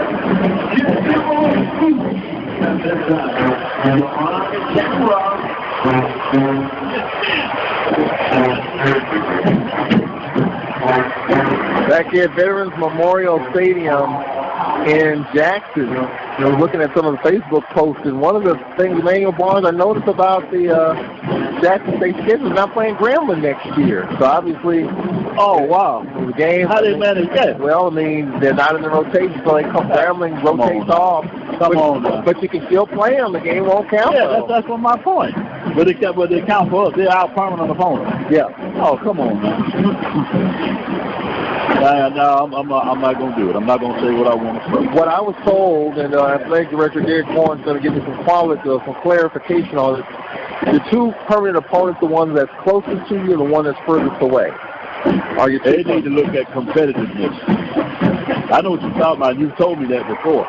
But they need to look at competitiveness. Here is the kick. Across the corner kick, and it's going to be returned from the 18 down the far sideline 20. Out past the 25. after the 27 or 28-yard line. But Cedric Tillman, my guess is Felix Harper might play one more series, and that might be it. I would be surprised if Felix Harper finishes this game. Yeah, it's time. I see Hall's over here. He had his shoulder pads off, so he's out. Kind of walking around just to see who's going to be out here. Kevin Hall's out. You just have to wonder. I mean, we have, and I know Fred McMahon's want to play it close to the vest. So what do we see in Alabama the other day? Tua, in a game in which allegedly that was his last series, and he gets hurt, he's done. Career's over. And there's a pass, and it's out in the air, and that's a pick off. Popped up in the air, and Cole with the pick inside the 45 to the 44. It's the fourth Tiger turnover for Terrio Cole with the pick. You're not going to believe it. I was talking to Coach Thornton at the dorm at the hotel last night. He thought they could get 3 picks today. They've been working all week long, looking at how they throw it and all like that. He said, he felt like his guys were ready. Yep, and I'm going to ask Coach Thornton this upcoming week, did he sleep at all leading up to the A&M game? He said the week of Prairie View he couldn't sleep at all because he knew how offensive-minded Prairie View was. I wonder did he feel the same way about A&M? Indeed. I've already talked to him. Yes, indeed. He felt the same way. Man, they got a juggernaut, and that's a good thing. You don't take nobody for granted. Yeah, he was at work. Like when I go there, 8 o'clock in the morning at the gym, midnight he was at the gym. Yeah, he's working, Coach. He's looking at their film, trying to figure out what he can do. Well, the Braves are working here, especially on defense. 3 picks. That's a different quarterback. Yep, well, Felix Harper is done. Jalen Russell into the game at quarterback. And here's Marsh for the first down run, a gain of 13. Yeah, he went where they were blocking. He kept his legs moving, so that's a thing of beauty when they do that. Well, Cedric Tillman, I know Jalen Russell's mother is happy. You follow her on social media. Everywhere the Braves go, she goes. She's in Atlanta during the week. She's in Jackson at the end of the week. And now her son's in the ball game. Yeah, she's proud, Mom, even though he doesn't start, but she's at every game to support him. Yeah, that is huge. Remember, the Mississippi College game, if you run it's a fumble, and Jalen Russell has to eat it, and he's dumped. Don't lower your head when you're going down. Of course, he had that concussion or that injury, and actually his shoulder was hit instead of his head. And they were concerned there early. Loss of 8, second and 18. We have 9.5 left here in the fourth quarter. Jalen Russell is the Felix Harper. Just hand it off, baby. Braves without 2 running backs. I wonder will we have Waller ready to go in a couple of weeks. The hamstring is bothering him. Here's Marsh, left side. Marsh dragged down short of the 25 to the 26. Going to bring up third down and 17. Emmanuel Barnes coming up here for the break. Yeah, it is, Charles. We under 9 minutes now. Main thing now is to get time off the clock, try not to get anybody else hurt. It's been a physical ball game. The score is one-sided, but Jackson State has played hard. You look at the score and you don't think they did. But it's been a physical game. And now just run the ball and get time outside, get both teams off the field. Play clock at 13. Russell on third down. He'll keep it. Russell to the 25. Tried to cut. Slipped. Stayed on his feet. Picked up the first down. Like he had skates up on him. Yeah. Kind of the sloppy track of the field down there. And kept his balance. Stayed in bounds. So he picked up the first down in the clock. No, fourth down. Yeah. Oh, yeah, fourth down. Yeah, 4th and 9. 4th down and 9. Same thing. So March to the left of Russell. 4th down and 9. Braves with a 41-6 lead. And Russell will keep it again. Russell to the 15, short of the first down by a couple of yards. And Elliott Radden not happy. He was kind of frustrated, just didn't get it up in there. We can pick up the first down. Tigers will take over on down. We'll take a break here with 7:40 left in the fourth. Tigers with the ball, Braves with the lead. 41-6. Back in a minute. This is Braves football.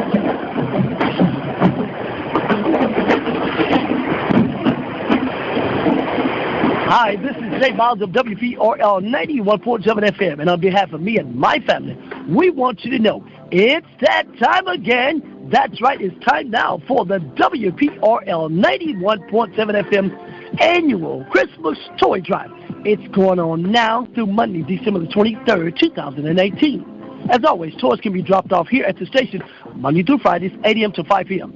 For pickup, please call 601-877-6290 or 601-877-6594. We're just a phone call away. Or you can email me at jmiles@alcorn.edu or Myrtle Hedrick at alcorn.edu, and we will be glad to pick up your toys. So on behalf of me, Charles, Jamario, and Myrtle, we want to take this time to thank you in advance for what you've done in the past and what you're going to do for this year's toy drive. As always, help WPRL 91.7 FM make this year's toy drive greater than ever. Be blessed.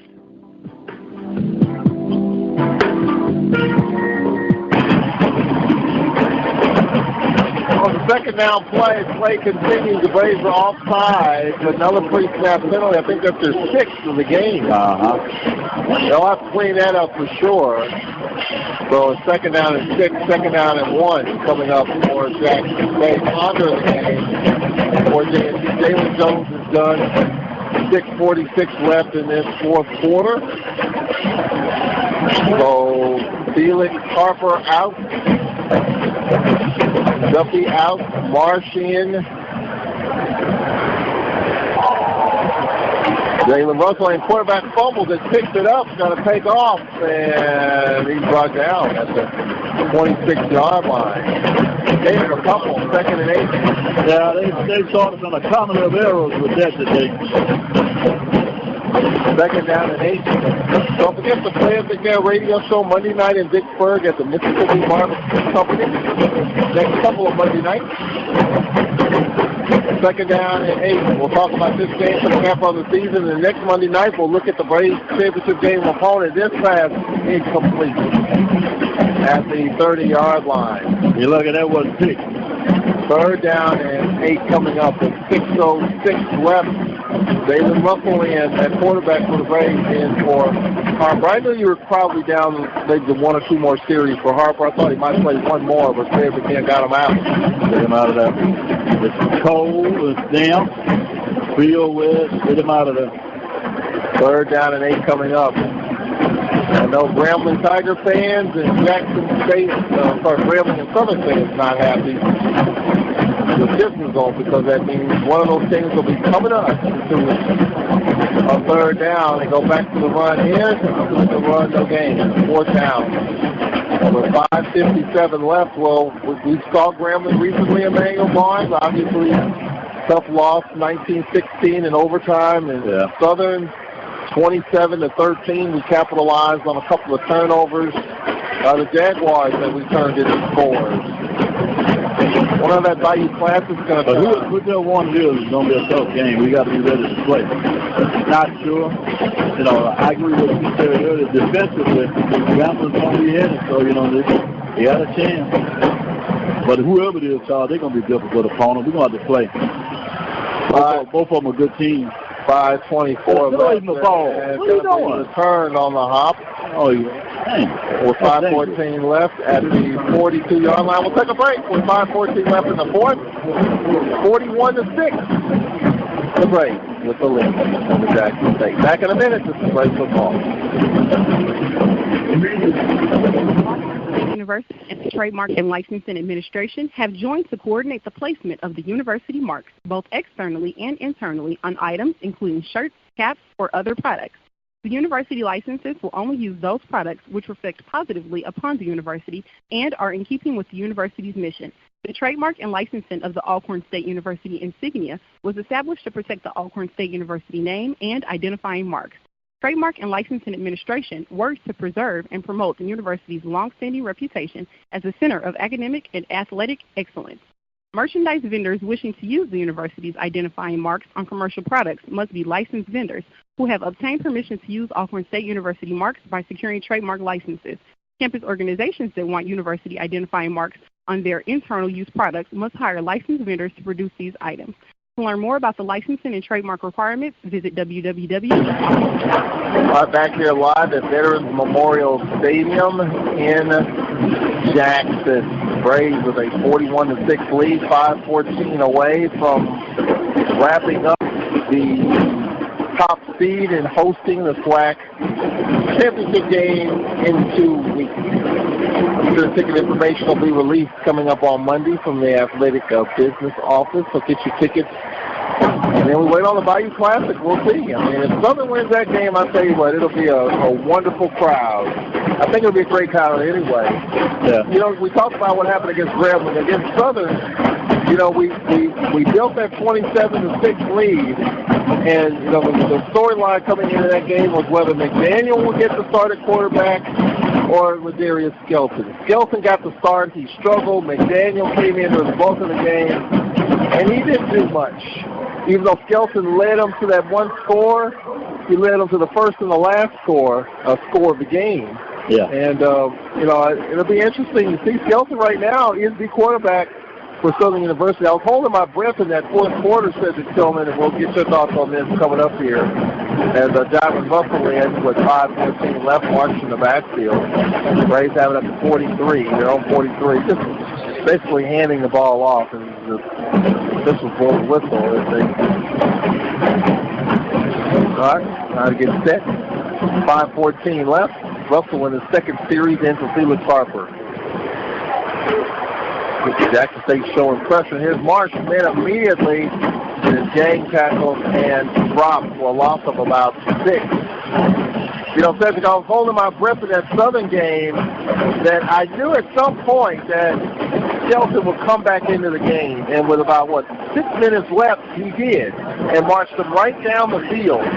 Yeah. And that's when I knew that Skelton probably was their quarterback, and from that moment on, Skelton has kind of been the guy at the quarterback position, and McDaniel's a good pocket passer, strong arm, can do some things with his feet, but Skelton in these RPOs is the better quarterback. Yeah, and I was surprised when they played Jackson State. He played the whole game, and you have to do that, and you have to name the starter. It's very seldom successful with 2 quarterbacks. There's a hard run by Marsh. Got the negative yards back and 3 more. 3rd down and 7 coming up. But then the caveat to it is Southern's got a really good offense, but Grambling has a really good defense. Oh, I agree with you. And that's going to be an interesting Bayou Classic. Something just tells me it's going to be a low-scoring Bayou Classic. If you're looking for a lot of offense in that game, I don't think you're going to get it. What was your prediction on this one?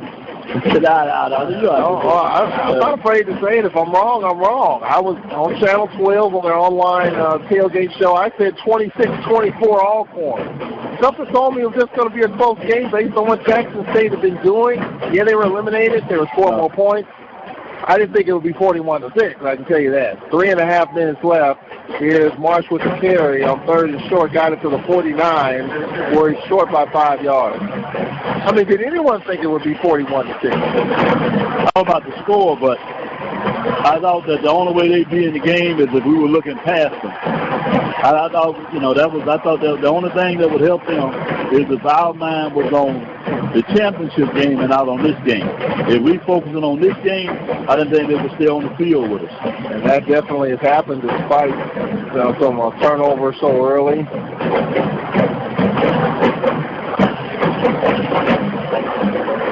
I mean, you just wonder, did a lot of the remaining gas in Jackson State tank evaporate after they lost to Southern, and they had to have time lead. It's those receivers, man. They put so much pressure on the defense. You got to decide if you're going to stop the run or the pass. They stump up and stack to try to stop the run. They leave those corners on those islands one-on-one, and they just can't cover them. You can't cover Anthony coming out that slot with a linebacker or a safety. You can't do it. Raise enough of the clock here, 5 on the play clock, 2 1/4 left. They might take a penalty here. And they will. Well, Cedric, want to get your thoughts on that, on the matchup. You know, what do you think is the better matchup for Alcorn, Southern or Grambling? Well, you know, Southern's going to play us close, but, you know, we had our chances at Grambling. You know, they definitely a tough defense. I think we could have played a little bit better defensively, but it just came down to execution at Grambling. So, yeah, definitely a better defensive team. Whichever one of them show up, going to be tough. Yeah. The ball out of bounds at the 15. The answer. Whoever show up, going to be tough. Well, actually, outside the 15 to the 18. Southern's going to bring a lot of offense. Yeah. Not saying they're not going to bring any defense, but Grambling's going to bring a lot of defense. And really, the one surprising thing to me about Grambling, of course, in that Grambling game, Nick Boston was ejected in the third quarter and had to miss the first half of the next game against Valley. Their offense was kind of a start and stop. And, of course, their backup quarterback made the big play with 40 seconds left to tie the game.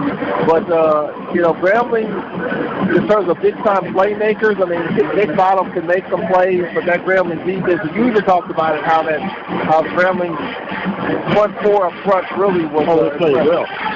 Played extremely well. Ponder back to pass, rolling, just going to go out of bounds, well, throw it, and go out of bounds with 1:53 left. I don't understand this. I really don't. Just hand the ball off and get the team off the field. Well, Jackson State in the first game of the season in the SWAC MEAC Challenge played 3 quarterbacks, and you kind of knew then that they had some work to do. I think Coach John Hendricks is a defensive guy, and he's got some work to do on his defense first. I think he's got his quarterback in Jones, got a running game, got to work on that defense. On second down, there's a pass caught to the 29-yard line. It's going to be a first down. All the way outside the 30, progress to the 31.5 with 1:42 left. So Cedric Tillman will have Chris Blair, and they'll have Fred McNair coming up. So Cedric will get that maybe lined up here in a little bit. 1:30 left in this fourth quarter.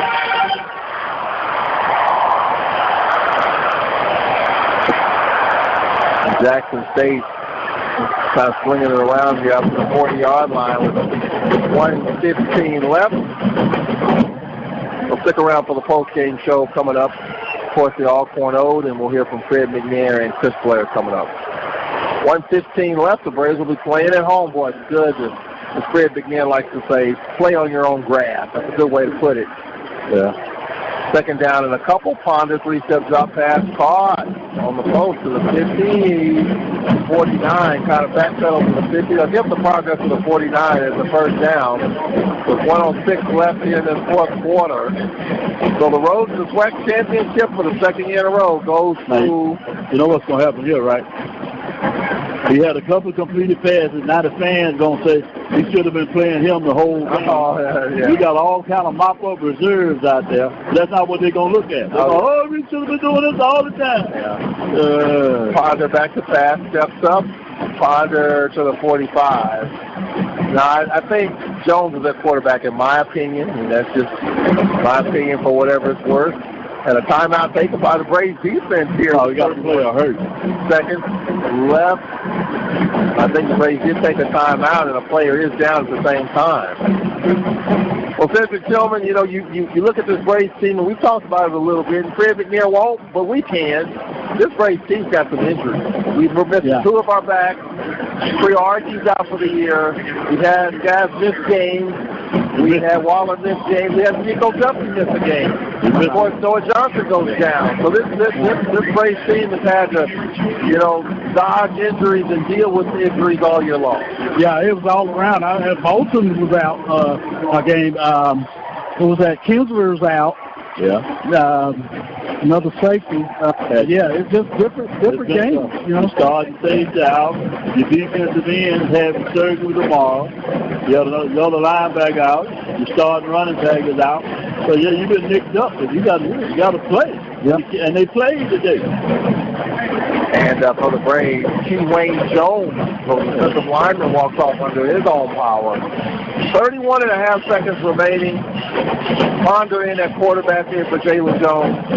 In my opinion, Jalen Jones is Jackson State's future quarterback. It's just my opinion. It doesn't work. It doesn't mean a thing. But it's just. I think Jones, when he signed from the University of Florida, when he transferred, you kind of knew he was going to be the guy, and I think he is.